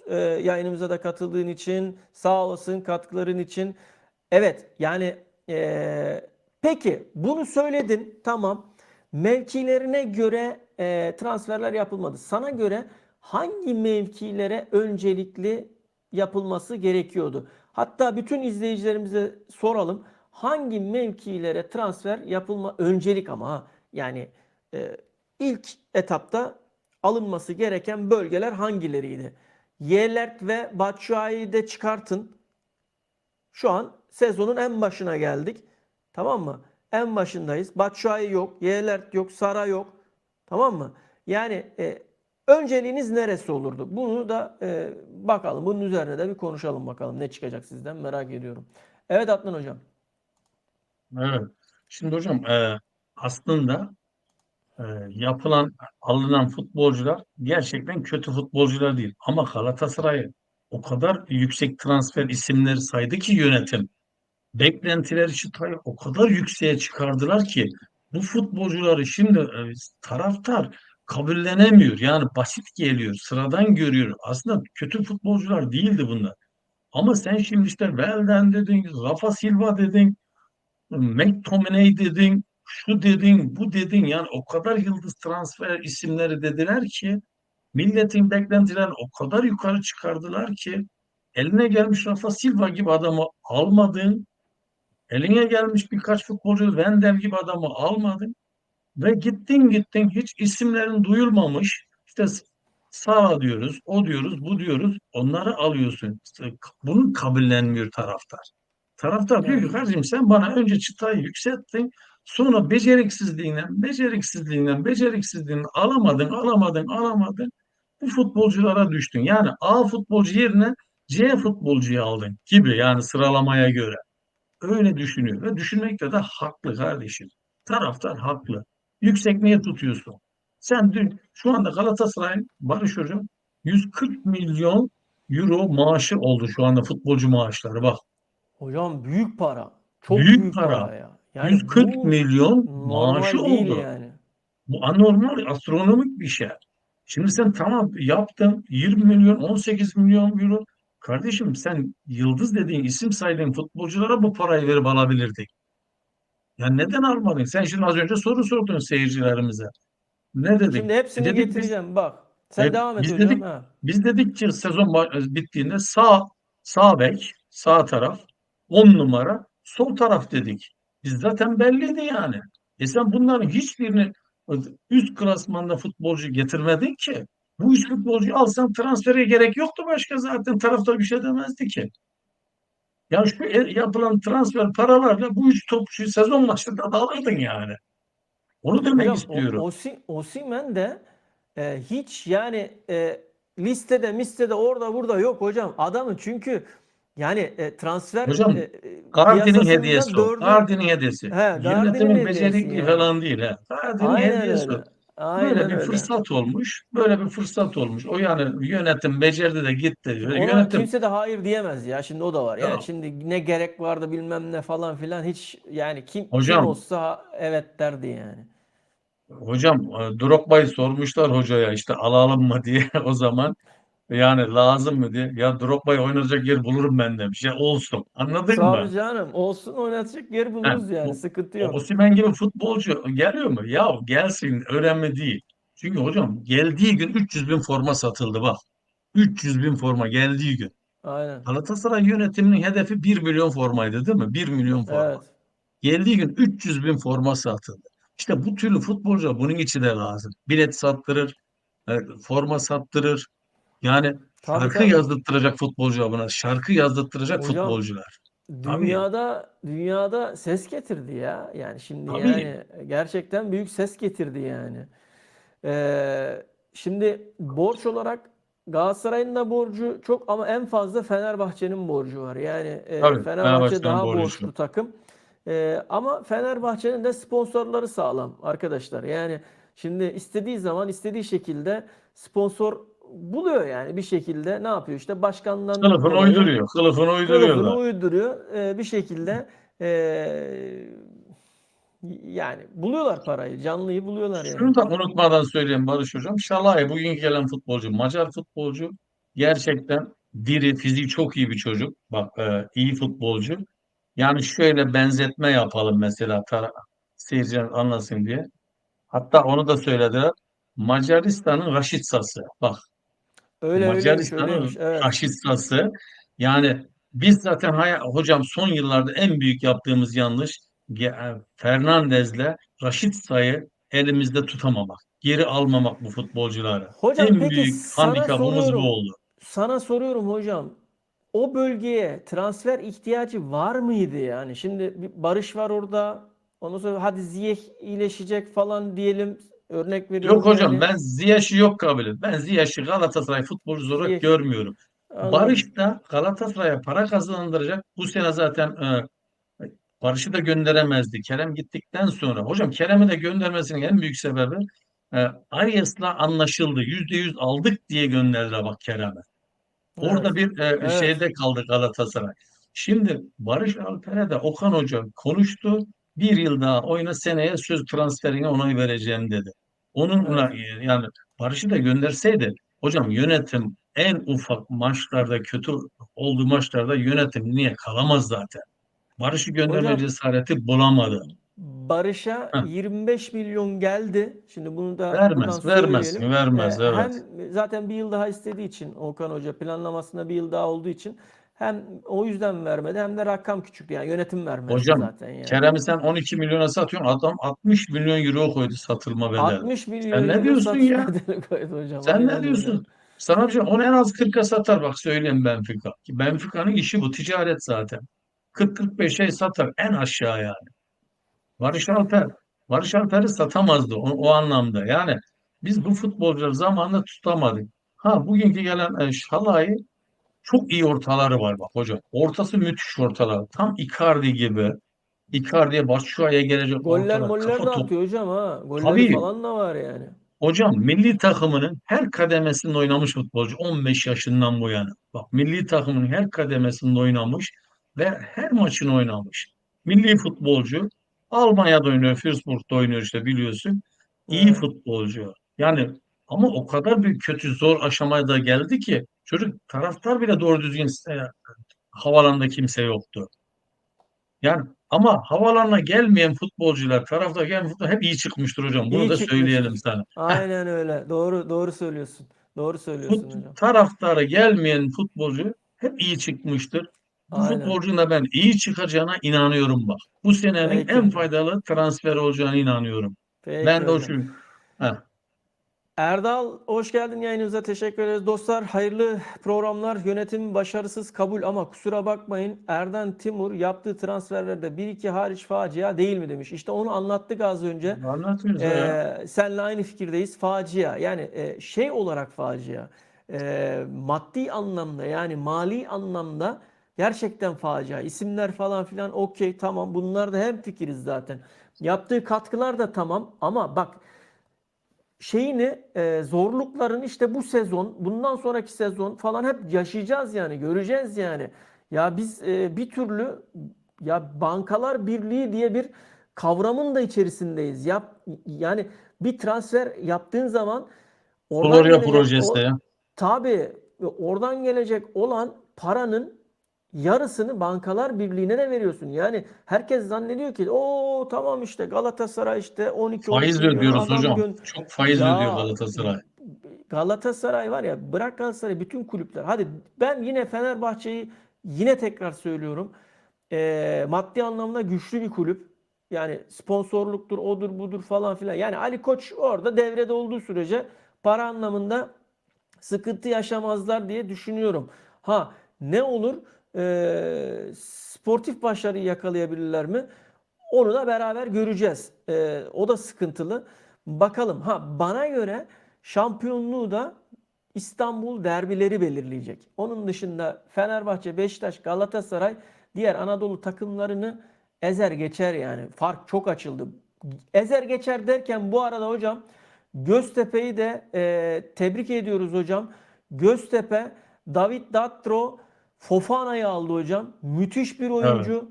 Harika bir oyuncu. Gerçekten de inanılmaz bir transfer bana göre. Türkiye Ligi'ne renk Tebrik katar. ediyoruz. Türkiye Ligi'ne renk katacak yani. Ee, Bob Marley, Ali Koç peki bu Türkiye Ligi şampiyonu için bu para lazım mı demiş. Türkiye ya ama bak şimdi bu iş bir Türkiye Ligi için lazım değil. Evet çok para ama bu iş proje yani. Bu sene olmaz. İşte seneye ne olacak? Bu sene ligi zorlayacak. Üstlerde falan filan derken ne olacak? Seneye daha farklı. Bu işler böyle yani. Şimdi para dökmeden de ligi ne yapıyorsun? Zorlayamıyorsun yani nihayetinde. Ha bu arada Mourinho'ya Talisca'yı teklif etmişler. Mourinho da direkt şunu cevabı vermiş. Elimizde Szymański Szymański var var. demiş. Szymański'den dolayı Talisca Tabii. transferini reddetmiş yani. Bunu da Hocam bu buradan işte akıllı söyleyeyim. işi bak. İsime gitmiyor adam. İşte Elimde isime faydalı gitmiyor. futbolcum varsa Aynen diyor. öyle. Bak Aynen öyle. işte bu hocam kadro mühendisliği denen bir cümle var yani. Mühendislik Aynen dedi ya öyle. plan, proje, Ar-Ge araştırması diye projeler vardır. Sen şimdi Evet. biz geçen sene Erden Timur az önce yorumda da yazmış arkadaş. Şimdi biz isim olarak kötü transferler alınmadı tamam. Ama çok kadro mühendisliği olmadan alındı. Zaha işte Fenerbahçe'nin elinden almak için aldık. Tete'yi Fenerbahçe'ye işte çalım atmak için aldık. Endombele'yi son dakikada panik transfer yaptık. O bu derken Bundan dolayı yani Zaha mesela bizim planımızda hiç yokken Zaha bir gün önümüze geldi. Alak dedik. Kerem'i kaybediyorduk. Etkilik neredeyse Zaha'nın yüzünden. O bölgede Zaha oynadı. Kerem'i 10 numaraya aldı. Gibi gibi böyle bunlar. Biz ona kızıyoruz. Yani gelen isimler isim olarak kötü değil. Ama hiçbiri verim vermedi. Bak mühendislik olmadığı için kadro mühendisliği bilinçli olmadığı için hiçbirinden fayda sağlayamadı. Yoksa Zaha TT isim olarak masaya koy şöyle hiçbir kimse hayır demez. Bak Uğur burada çok Endombele'ye güzel bir hayır şey demez. söylemiş. Onu da şimdi getireceğim ekrana hocam. Mutlu hocama buradan selamlarımızı gönderelim. Mutlu hocam yaylayı yaptın, düğünü de Mutlu yaptın. hocam. Evet. Bu akşam düğün müydü Cezası hocam yine? artıyor. Evet. Ha kimin düğünü? Ne kadar düğüne Valla gidiyor bir bu ya? tanıdığının düğünü varmış herhalde. Oraya gitmiş. O yüzden yayınımıza katılamadı. Hocam Soracağız. sevgi saygılar. Evet borcun artıyor hocam bu arada onu da söyleyelim yani. Uğur Yağcı Barış 35'in altına satarlarsa yazıklar olsun derim ve yönetime. Tabii Ya canım aynı zaten cümle. o rakamın altına satarsa yönetim büyük baskı görür. Çok büyük baskı görür yani. Hani Kerem meselesi gibi falan olmaz artık yani o iş. Barış meselesi Kerem gibi olmaz yani. Ha Hocam Kerem işte seneye biraz kadar barış satılmaz. Seneye kadar barış yok kaldı. yok. Yani çünkü Yani o zaten lüksü yok. tabii. Evet. Evet. Hasan Hüseyin veya Hüseyin Hüseyin artık bilmiyorum şeyinin açılımını. Hasan Hüseyin. Evet. Çok geç kaldı bunlar. İstifa etse Etsin diyor yani. etsin demek istemişsin. Evet. Hocam bak senin şeyine bak Uğur güzel bir şey getirmiş. Futbolcu küstüren bir hocamız var. Yapılan transferlerin hepsi yıldızdı. Erden Timur'un Zaha küstü, Tete küstü, Ziyech Young Boys maçında küstü. Kerem'i ikna edemedi, gitti. Bak çok güzel bir şeye değinmiş yani mesela Uğur. Şimdi Okan Hoca'nın biraz da aslında bu tarz şeyleri de var. Şimdi nasıl oluyor bu iş? Onu da söyleyeyim. Antrenmanda mesela ilk 11'de çıkacak oyuncularda ısındırıyorsun. Antrenmanı yaptırıyorsun.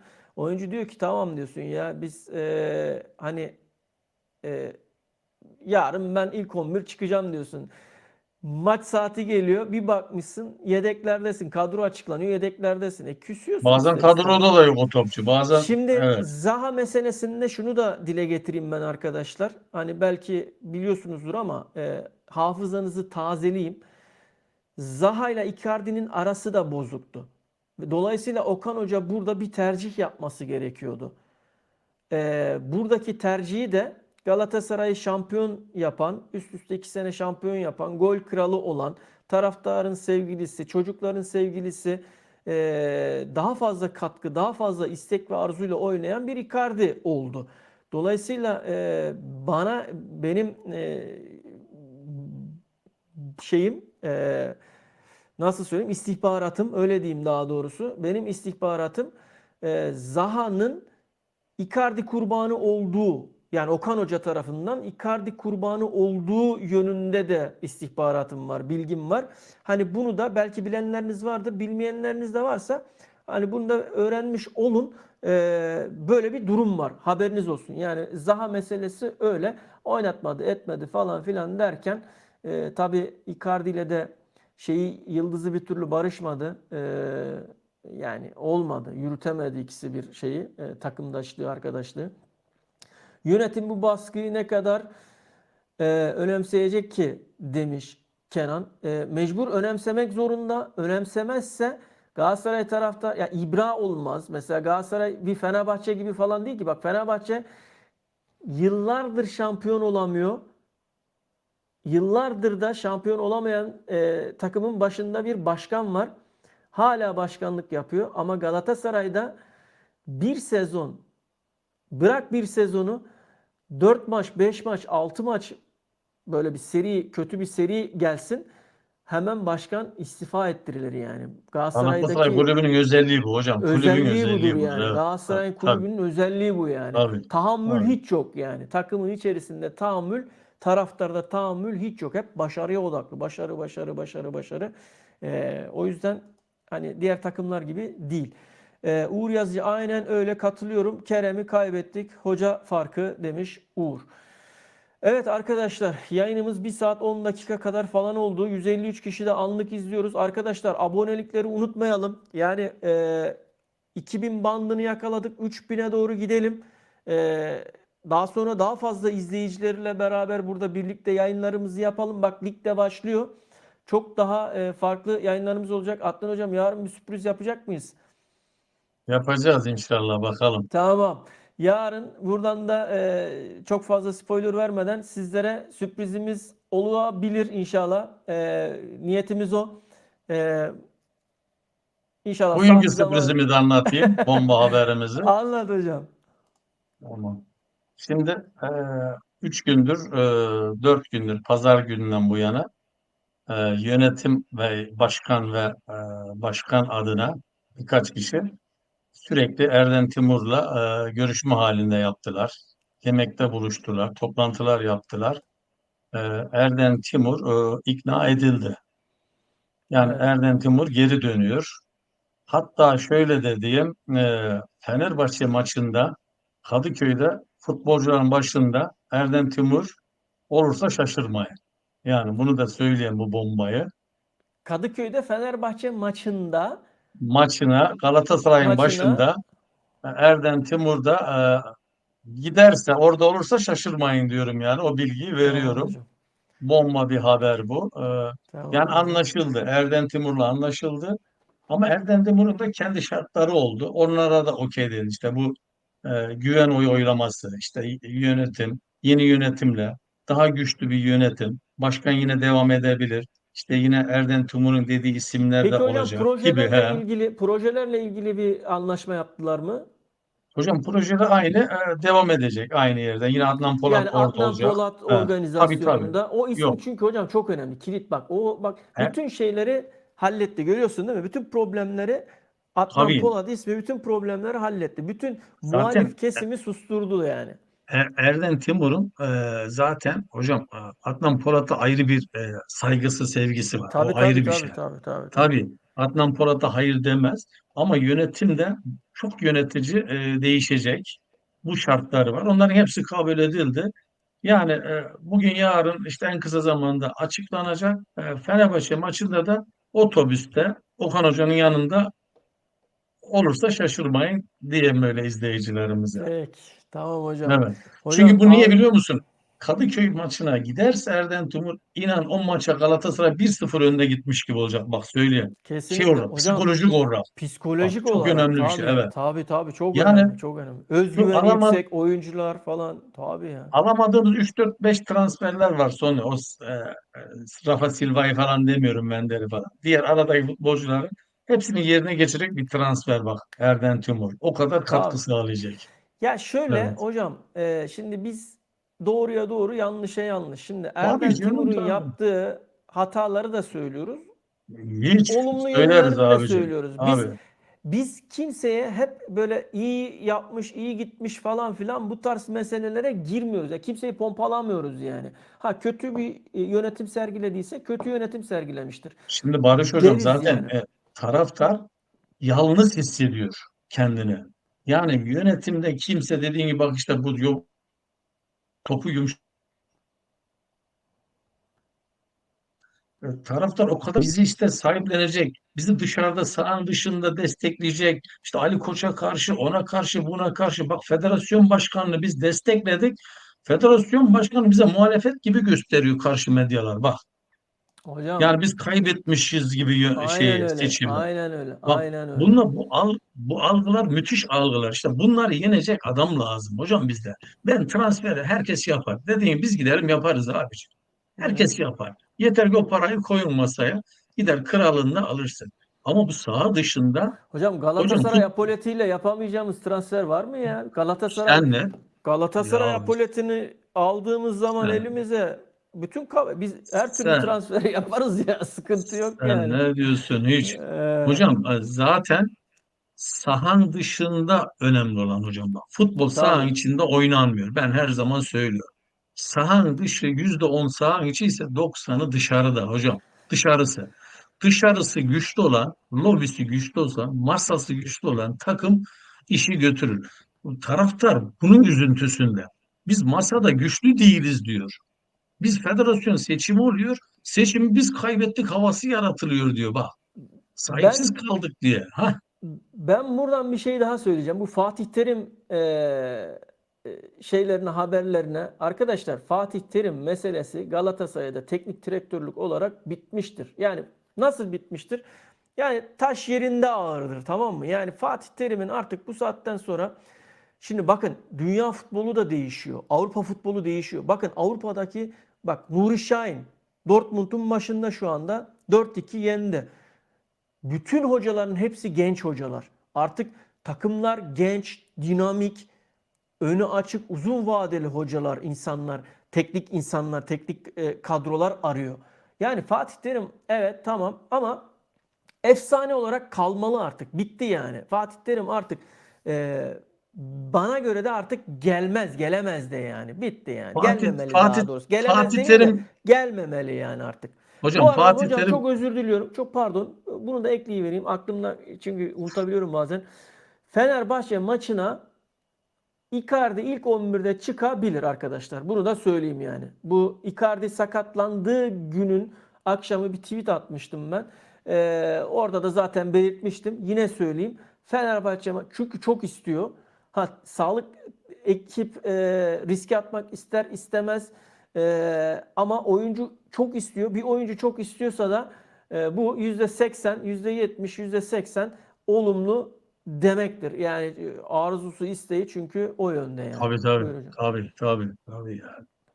Hocam Hamit Altıntop'un 2 gün önce bir şeyi vardı, röportajı vardı izlediysen. Bak ben yılların futbolcusuyum diyor. Her büyük takımda oynadım diyor. Ben saha içinde oynandığını biliyordum futbolun diyor. Bak Abicim sağ olasın Uğur'cum. Teşekkür Uğur abim. Ya bazen ben diyor kafam hep dalıyor gidiyorum. Yani bazen estağfurullah. sürçülisan ediyoruz. Kusura bakmayın. Çok özür diliyorum. İyi akşamlar diliyorum. Hadi hayırlısı olsun demiş Zahide İskan. Olacağı bir ihtimal var Alacak demiş. Alacağı ne? Alacağı bir ihtimal var. Neye göre demiş bilmiyorum. Neyse, tamam, intikam evet. var diyor. İntikam var diyor. İntikamı, alacağı bir intikamı var demiş ya. Tamam. Evet hocam. Erden Timur'un değil mi? Evet. Erden Timur için Zaten söylemiş. Erden Timur işte o şartları sunuyor. Şartları kabul ediliyor.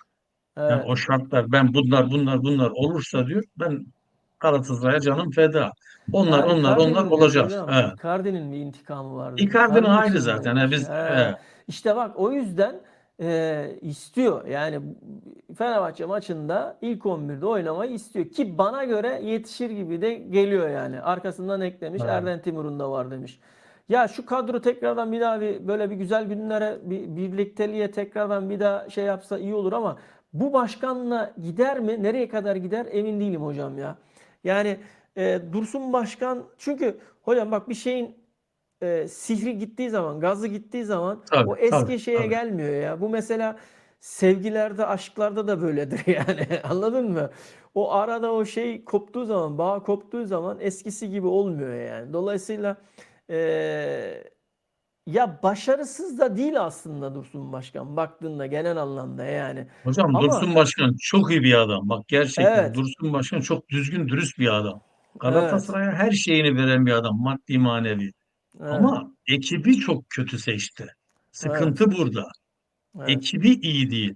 Ekibi kendi içinde üçe dörde bölünmüş. Hocam birbirinin kuyusunu kazıyorlar. Bak Erden evet, Timur da giderken onu anlatmıştı bak. Erden Timur da anlattı. Şimdi Cenk Ergün'ün Hatipoğlu'yla sorunu var. Erden Timur'un Metin Öztürk'le sorunu var. Hocam böyle bir yönetim yürümez ki. Galatasaray'a çok büyük zarar veriliyor. evet. Sorun burada yani. Dursun Başkan da bunun arasında yıpranıyor. Yıpratma kendin kardeşim. Gönder bunları ya. Adam mı yok sana? Gönder ha. İşte Başkanım gönder Cenk bunları. Ergün'le Ha, başladı. Bakalım devamı tabii. gelir mi, gelmez Yok mi? daha var. Daha var. Yönetimden var. Yani bu işin sonu nereye kadar gidecek? Bunları hep beraber izleyeceğiz. Arkadaşlar, Hocam 2007 kişi, yani bugün fazla abonemiz yok ya. E, Yüklenin ya bence şu aboneliklere biraz ya. 158 kişiyiz yani. Evet hocam. Eray Yazgan hocam konuştu birkaç sefer. O da Evet. sustu bak. Bir haftadır yok Eray Yazgan. Hocam Hocam bak devamlı bu konuşacak adam varsa konuşturun bilet ya. skandalını falan da Tabii. kaşıyacaklar daha fazla. Bak buralarda Tabii. da başkan çıkabilecek mi, çıkamayacak mı? Sonra ortadaki yani gerçekten ismi geçen babalar yem edilecek mi, edilmeyecek mi? Farklı maşa isimler mi kullanılacak? Onlar mı yem edilecek? Anlatabiliyor muyum? Yani bunların hepsi şu anda Dursun Başkan'ın önünde kocaman böyle birikmiş bir sorun yumağı yani. Bunların hepsinin Hocam üstesinden gelmesi lazım yani. Adnan Polat'ın ismi geçiyor da Eşref Hamamcıoğlu'nun da geçiyor. Evet evet, Eşref Eşref Hamam Hamamcıoğlu'na geçiyor. Evet. Eşref Hamamcıoğlu'nun etrafında güçlü bir birliktelik olup yani gerekirse seçime tek de gitme durumları olabilir. Dursun Başkan çekilebilir. Ya böyle senaryolar var. İbra Dur da olmaz bakalım. hocam. İbra da etmezler. İbra Tabii, etmezse tabii, zaten otomatik olarak düşüyor tabii. zaten yani. Yani Evet arkadaşlar. bakacağız, göreceğiz. Arkadaşlar yarın İnşallah Galatasaray maçı ile ilgili size sürprizimiz olabilir. Bu sürprizimizi de maç saatine kadar söylemiyoruz. Sonra bir bakalım duruma göre. Bizi izlemeye, takip etmeye devam edin. Takipte kalın. Anlık canlı yayınlarla sizlere an be an maçla ilgili detaylar verebiliriz. Yeni transfer hakkında ne düşünüyorsunuz demiş. Valla yeni transfer hakkında az önce konuştuk, söyledik. Adnan Hocam istiyorsan yüzeysel olarak tekrar sen bir dile getir. Hocam Raşitsa stilinde, Raşitsa'dan biraz daha uzun boylu, fiziği çok iyi. Çok güzel ortaları var. Ve golcü de bir futbolcu. Adam geçen çalım atan bir futbolcu. Yani ben Galatasaray'a başarılı olacağını sevdiğim tip bir oyuncu benim. Ama işte az önce de dedik havalanda tarafsız gelen, sakin gelen futbolcu hep iyi çıkmıştı. O Evet. güzelliğine seviniyorum. Yoksa oraya on binlerce taraftar gittiği zaman ben abi sevmiyorum. Falcao'da olduğumuz gibi yer yerinden oynamıştı. Ama hepsi cılk çıktı. Bu futbolcu iyi futbolcu. Fiziği çok iyi. Gerçekten bence o. Rashica yani Macaristan'ın Rashica'sı diyorlar zaten. Ee, Evet. öyle benzetelim. İyi çıkacak. İyi de futbolcu. Disiplinli. Hocam fulele bir futbolcu. Disiplinli. Adam eksilten. İyi orta yapan hocam. Çizgiden, köşeden çok iyi kafa topu atan yani. Tam Icardi'yi besleyecek bir futbolcu tipi. Her iki ayağını da iyi kullanıyor. 1,83 boyunda zaten. 20 yaşında tam ideal bir yaş. Bu yaş gruplarını ben çok seviyorum hocam. 24, 27, 29 aralığını ben seviyorum ya. 22, Evet. 21 bana biraz şey geliyor. 30'undan sonrayı da pek sevmiyorum. Ama bu 24-29 aralığı çok ideal bir futbolcu şeyidir. 27 yaş bu. Yaşı da çok iyi tam ortada bir yaş. İyi çıkacağına inanıyorum. Disiplinli zaten Macaristan takımında da sürekli 15 U15'inden tamamında milli takımda yer almış bir futbolcu yani. Neyse doğdu doğru milli takımların her kademesinde yer almış. Evet. Disiplinli. Dediğin gibi golcülüğü de var. Ama çok güzel gol pasları da var. Asist yapan. İyi çıkar. Yani iyi çıkacağına eminim. Ama bu çocuğun işte transferi sessiz kalmasının sebebi işte yönetime çok kızdı taraftar. Evet. Yönetim beceriksiz. Bir futbolcunun peşinde İtalya'da 3 gündür 4 gündür koşuyor hocam. Ya gerek yok ya. Ya gerek yok. Ha Icardi gibi bir adamın peşinde bir hafta koş hocam. Yıldız bir A klasından da bir futbolcunun peşinde koş. Ama bu futbolcu kim abi? 22 yaşında bir futbolcu. 300 bin euroya bizden kovduğumuz Angelinho'nun yedeği hocam Roma'da ya. Yani daha ne konuşalım? Ve biz bu futbolcuyu adam masada bizi kovmadığı kaldı ya. Kim bu ya? Dönün ilk gün kalkın gelin ya. Sen Angelinho'yu niye gönderdin? Roma oynatıyordu sen niye oynatmıyorsun abiciğim? Yani sen niye oynatmadın? Angelinho'nun yedeği 300 bin maaş alan 300 bin dolar euro maaş alan bir futbolcu. Biz 3 milyon 200'e kadar çıkardık. Yazıklar olsun size. İyi ki almamışız hocam. İyi ki almamışız. Çok pahalı bir Ya transfer olacaktı yine. pahalı bir de karakter de önemli hocam. Futbolcularda Ya karakter de çok önemli Allah yani. Allah. Yani karakteristik özelliğini takıma yansıtması da çok önemli. Eğer bir Evet. oyuncuda karakter yoksa takıma yansıtamaz. Takım oyununu da oynayamaz yani. Yine ne olacak? Zaha'yla işte Icardi sorunu gibi böyle bir takım sorunlar çıkacak, edecek. Peki ben buradan Şöyle e, bir 10-15 dakika daha uzatayım istiyorum. Şöyle e, bu yaz transfer sezonunda bu zamana kadar adı geçen transferlerden hangisinin transfer olmasını isterdiniz? Bana bunu mesaj olarak bir yazar mısınız? Yani kim hangi transfer isterdi? Şöyle iki isim yazın. Üçüncüye gerek yok. İki isim yeterli. İki isim. Yani bu sezon transferlerde adı geçen isimlerden hangi iki oyuncuyu Galatasaray'da görmek isterdiniz? Biz de sonuna doğru fikrimizi söyleyelim. Aynen. Biz de sona doğru fikrimizi söyleyelim. Bununla ilgili de kendi fikirlerimizi, düşüncelerimizi sizlere aktaralım. Bakalım. Merak ediyorum neler çıkacak. Hocam, başka var mı ajandan da bir şeyler? Hocam işte transfer sezonu kapattık. Yani mutsuz kapattırdı yönetimin sayesinde. İnşallah Ocak ayına kadar maçlarımızı yürütürüz. Ocak ayında da birkaç transfer daha yapılır, ara transfer. İnşallah bu sezonu götürürüz şampiyonu 25. Ya hocam 25. şampiyonluğa kilitlenen 5 yıldızda Hocam kilitlenen bir çok yönetim. pardon. Az önce Emre Mor'un Eyüpspor'la imza atacağını söylerken hocam Emre Mor bir yıl sözleşme uzatmış Fenerbahçe ile. Bu Enteresan. da Sivas çok istiyordu. enteresan. Bülent Hoca çok istiyordu onu. İlginç yani. Ne oluyor ne bitiyor. Çok tuhaf, enteresan yani. Garip olaylar dönüyor ya. Harbiden garip olaylar dönüyor yani. Transfer uzatılır mı pazar akşamına kadar acaba? 2 gün ek daha uzatılabilir mi? Hocam aman uzatmasınlar ya. Bitirsinler. Yani Heh, tamam den- uzatsalar diyeceğim de dengesi bozuldu takımın. bitti hocam Allah'ını seversen. Biz de bittik yemin ediyorum var ya. Ee, Lamina ya da Embimbe demiş. Embimbe. Evet. Lemina ya da Ebim be. Embimbe demiş. Ebimbe demiş. Ee, BC. Hocam sen söyle hangi şeyler isterdin sen? Oyuncuları Hocam sola isterdin. Arias'ı çok isterdim ben. Kolombiyalı futbolcuyu. Gerçekten benim idealim. Ee, 10 numarada Wendel ya da Rafa Silva. İkisinden birini isterdim. Gerçekten. Ha, diğer yerlerde artık bu futbolcular Evet. alınabilirdi. Sorun değil. Ama bu iki futbolcu Galatasaray'ı üst seviyeye çıkaracak bir futbolcuydu bunlar. Hoş geldin yayınımıza Melül. Abi Galatasaray transfer bitti mi demişsin. Yani bitti diyelim Bugün ya. bitiyor 12'de zaten, Bitti. evet. Zaten şurada 15 dakika sonra değil mi? Bitiyor. Uçak Yani geldi. Uçak geldi. Bir kişiyle uçak geldi. geldi. Aynen. Uçak geldiğine göre işte İbrahim Hatipoğlu falan filan bütün komite geldi. Transfer heyeti. Yani bitti. Öyle diyelim sana yani. Ee, Artık bundan sonrası Okan Hoca'nın hocalık marifetlerine kaldı. Bakalım yarınla beraber neler olacak hep beraber göreceğiz, izleyeceğiz. Ee, Hocam eklemek istediğin, belirtmek istediğin bir şey var mı son olarak? Söylemek istediğin Vallahi bir şey hocam var mı izleyicilerimize? gidişat yönetim yani olağanüstü yönetim şeyine gidiyor. Yani seçimli genel kurula gidişat gidiyor.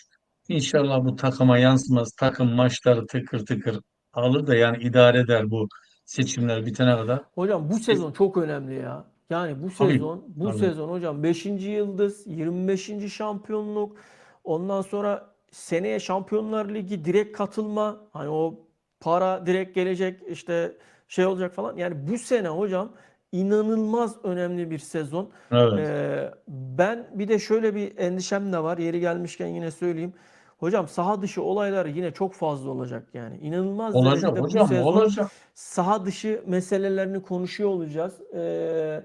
Yani bakalım inşallah Hocam e, Mourinho geçen hafta açıklama yaptı. Hiç yokken Galatasaray'a hiç kart gösterilmiyor diye açıklama yaptı, aynen değil mi? aynen Asıl hocam. onun amacı Fenerbahçe Galatasaray maçına kadar götürmek o Tabi türlü kavgaları. tabi Ama şunu bilsin Mourinho, daha Türkiye'yi tanımıyor. Galatasaray bu türlü şeylerin altından iyi kalkanla bir takım. aynen. Yani bu türlü cümleler Galatasaray'ı daha çok hiddetlendirir. daha çok motive eder. Bunun farkında değil Hocam hep öyle Mourinho. olmuştur zaten Heh, ya. Hep öyle heh. oldu yani. Şu kaos ortamı bak sahada Galatasaray'a çok faydası olacaktır. Bak bunu da söyleyelim. Ya hocam Kaos orada hep takım iyi çıkmıştır. sana çok basit bir şey mevzu söyleyeyim. Mourinho'ya eğer yani transfer imza atmamış olsaydı Mourinho'ya şu soruyu sorsalardı deselerdi ki ya Türkiye'de çalışacak olsan bir takım çalıştırmak istesen hangi takımı çalıştırmak isterdin sorsalar Direkt Galatasaray derdim. direkt Galatasaray derdi yani. Direkt Galatasaray yani. Dolayısıyla Evet. yani Galatasaray vizyon takım hocam. Yani Galatasaray'ı dünya çapında bütün herkes biliyor yani. Dolayısıyla umarız bu sezonda bunu devam ettirmesini canı gönülden arzuluyorum, istiyorum. Tabii iş bu saatten sonra Okan Hoca'nın yani şöyle söyleyeyim bomba Okan Hoca'nın kucağında şu anda yani. Tabii, Patlattı, tabii. patlattı, patlatamazsa elinde patlayacak yani. Dolayısıyla Okan Hoca'nın da bir an önce eski formuna dönmesi lazım. Okan Hoca da çok yıprandı. Eski formundan da çok uzak yani Okan Hoca. Umarım bir an önce eski formuna tekrar döner.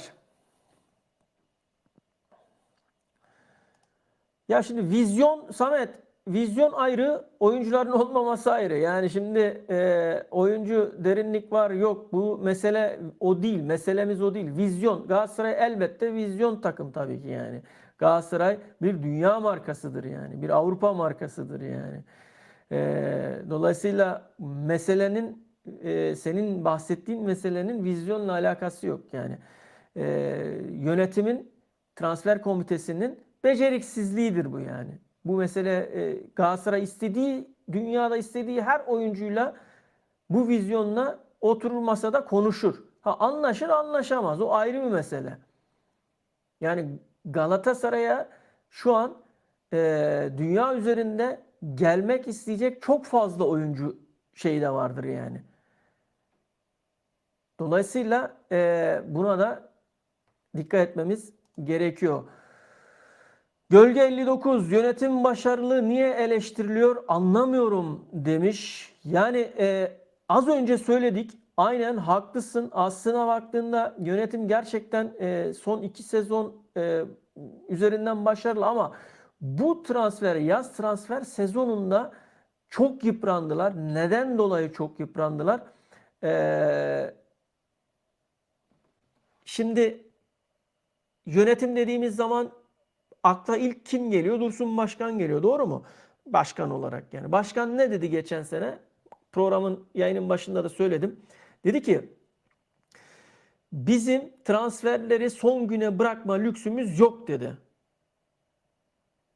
Oğuz Ve Aydın'ı bana bırakın dedi. evet Oğuz Aydın'ı bana bırakın dedi. Ve transferleri kampa yetiştireceğiz dedi. Doğru mu? Bunların açıklamasını yaptı. Oğuz Aydın'ı da bana bırakın dedi. Söyledikleri hiçbir transfer veya Olmadı, olmadı. transfer söylentisi, transfer haberi artık ne derseniz deyin olmadı yani. O yüzden yönetim bu anlamda bu transfer sezonunda başarısız. Okan Hoca Yelert'i istemedi gittiler aldılar. Okan Hoca Sara'nın maliyeti çok yüksek dedi. Yine gittiler aldılar. Sara için yani 8 numarada oynatırım taktiksel anlamda okey dedi ama maliyet olarak okey demedi. Gittiler aldılar. Dolayısıyla yönetim bu şeyde başarısızdı diyoruz yani. Bu arada kesene de bereket. Teşekkür ediyoruz. Sağ olasın, var olasın. Çok sağ olasın. Ee, Galatasaray marka demiş. Aynen öyle. Trabzonspor'da var mı demiş. Trabzonspor'da yani evet var tabii konuşuyoruz, konuşacağız. Adana Demirspor 0101.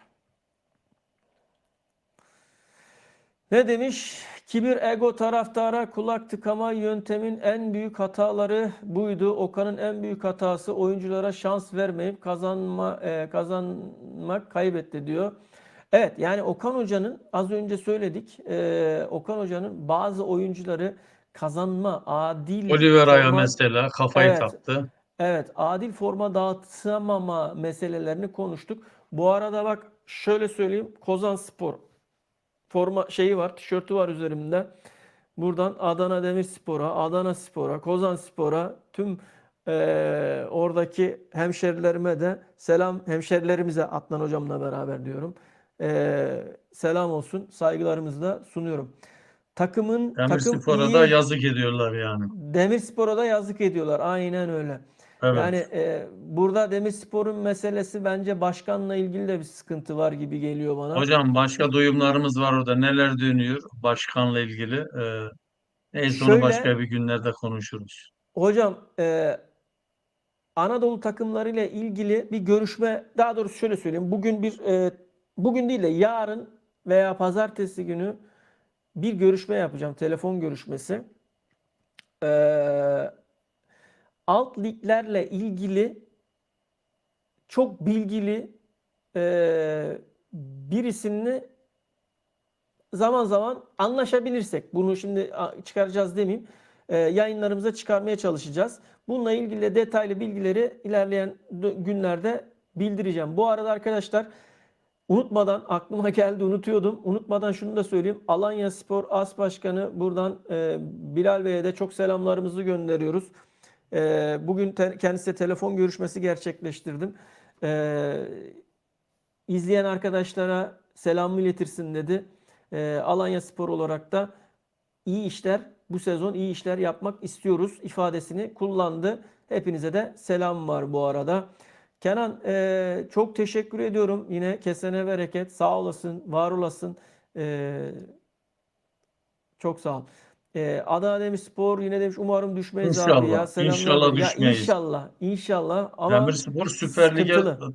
lazım yani. Evet. Adana Samet takımlar Ersoy artık demiş ömür ki boyu orada abi, kalsın. aynen abi, Kerem Aktürkoğlu Türkiye'ye bir daha ya gelir tabii, niye gelmesin yani. Gelirse de Galatasaray'a gelir. Başka takıma gitmez yani. Zaten Ee, sözleşmede o madde var hocam. Yani evet. sözleşmesinde Türkiye'de Galatasaray'dan başka Evet. takıma gidemez. Arkadaşlar, aboneliklerimizi yükseltelim ya. Beğenilerinizi yani yayınımızı beğenin. Kanalımıza abone olun. Bak, güzel güzel yeni yeni arkadaşlar da gelmeye başladı. E, Yarın Galatasaray maçı öncesi ve sonrası basın toplantısıyla ilgili falan da sürprizlerimiz olabilir. Bununla ilgili de bizi takip etmeye devam edin. Gölge 59, biz taraftarlar olarak Galatasaray yönetiminin arkasında durmamız lazım. Osimhen geldi. Niye bu karamsarlık demiş. Doğru söylüyorsun. Haklısın, Gölge. Ee, Osimhen'e sevinemedi millet. Ondan dolayı. Ya şöyle, tek endişe ne biliyor musun? 2-3 böyle, özellikle yarın falan Fenerbahçe maçına kadar işler düzelmezse orada çok daha farklı şeyler konuşuyor olabiliriz yani. Umarız takım, işte artık bu saatten sonra Okan Hoca ve futbolcular da iş yani. O kadar yükleme yaptılar, o kadar antrenman yapıyorlar falan. Belki yeni gelenler, şimdi bu yeni gelecek olan Salah'ı falan henüz daha net giremez. Yarın zaten Yerler, Osimhen'le Jakobs ikinci yarı girecekler. Yani sonradan oyuna girecekler. Bugün son yapılan antrenmanda yedek takımla beraber çalıştılar. Bu da yedek olarak oyuna girecekler. Osimhen çok istiyor ilk 11'de çıkmayı. Çok istekli, arzulu. Bunun da şeyi geldi, bilgisi geldi. Ama hoca, tabii futbolla bir de şey vardır yani, yeni gelen hemen ilk başlamaz mantığı da var bazen bazı hocalarda. Ne yapacak? Maçın ilerleyen dakikalarında falan oyuna alacak. Arkadaşlar, bu arada transfer sezonunun, yaz transfer sezonu 2024-2025 yaz transfer sezonunun bitmesine 4 dakika gibi bir süremiz kaldı.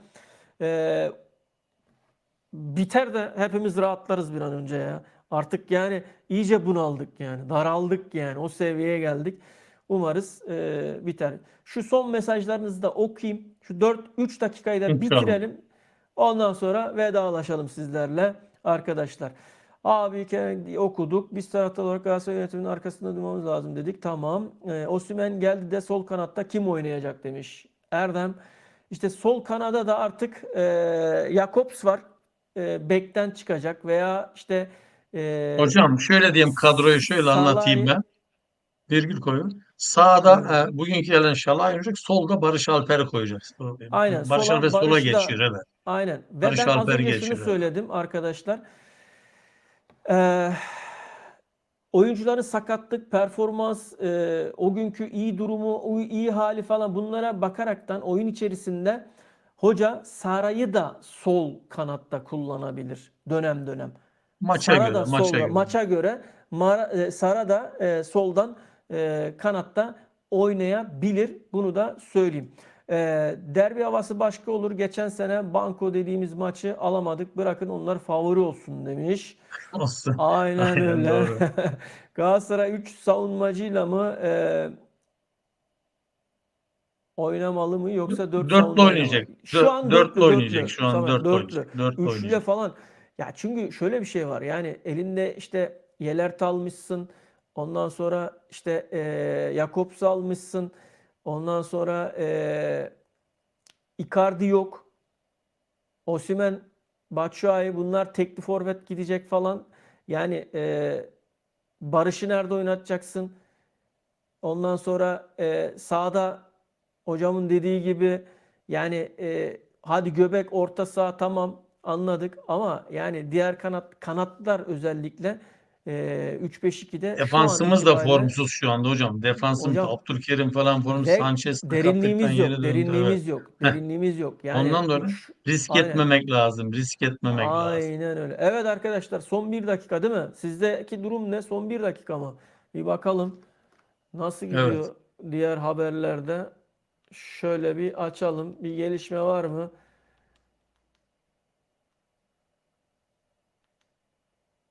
Evet. Son dakikalar arkadaşlar. Evet arkadaşlar. Yayınımıza göstermiş olduğunuz ilgi, Şimdi şöyle alaka, Barış hocam, destekten şöyle dolayı de çok bilgi teşekkür ederiz. verelim. Buyur hocam. Mesela eskiden motosikletle son dakika federasyona evraklar yetiştiriliyordu. Şimdi artık internet üzerinden evrak Tabii. gönderiliyor. O anda yani gönderildiği an olarak kabul ediliyor. Bunu da bilsin arkadaşlar. Evet. Yani son dakikada bile atılan evrak geçerli sayılıyor. O ıslak imzalı belge falan gitmesine gerek yok. Arabayla motorla götürüyorlar ya kuryeyle. O kaldırıldı. Şimdi bu sistem üzerinden evrak gönderiliyor anında. Evet. Sende saat kaç hocam şu anda? Saat mi? 12. 12. Hadi arkadaşlar 00. gözümüz aydın. Transfer sezonu bitti. Hepimiz rahatladık artık. Yani bundan sonra isim, o bu Ocak transfer ayına kadar. konuşulmayacak. Ocak ayına kadar. Bundan Ha sonra şöyle. maçlara Ocak ayına kadar odaklanacağız. yine konuşulacak. Yarın devam eder. Ocakta kim alınacak, alınmayacak. O devam. Hocam devam etmesin artık. Liglere konsantre olalım ya. Yeter Konsantre olsun. vallahi. Hocalar, Aynen. hocalar, hocalar olamıyor, konsantre olamıyordu. Evet, evet. Arkadaşlar tekrar söylüyorum. Yarın Galatasaray Rize maçıyla ilgili maç önü maç sonu sürprizlerimiz olabilir. Canlı yayınlarımız olabilir. Bununla ilgili bizi takipte kalın. Yarın gün içerisinde neler olacak sizlere hepsini yayınımız olacaksa zaten yayını kuracağız. Hemen saatini falan orada belirteceğiz, söyleyeceğiz. Tetikte kalın. Bizi izlemeye devam edin. Yayınımıza katıldığınız için hepinize çok çok teşekkür ediyorum. Emeği geçen sizlere çok teşekkür ediyorum. Kanalımızı kanalımıza abone olup yayınımızı beğenirseniz de çok seviniriz. Hepinize iyi akşamlar. Kalın sağlıcakla. Yeni bir canlı yayında görüşünceye dek. Bundan sonra çok sık sık görüşeceğiz. Daha sık görüşeceğiz. Görüşürüz. İyi akşamlar. İyi akşamlar. Evet. Şimdi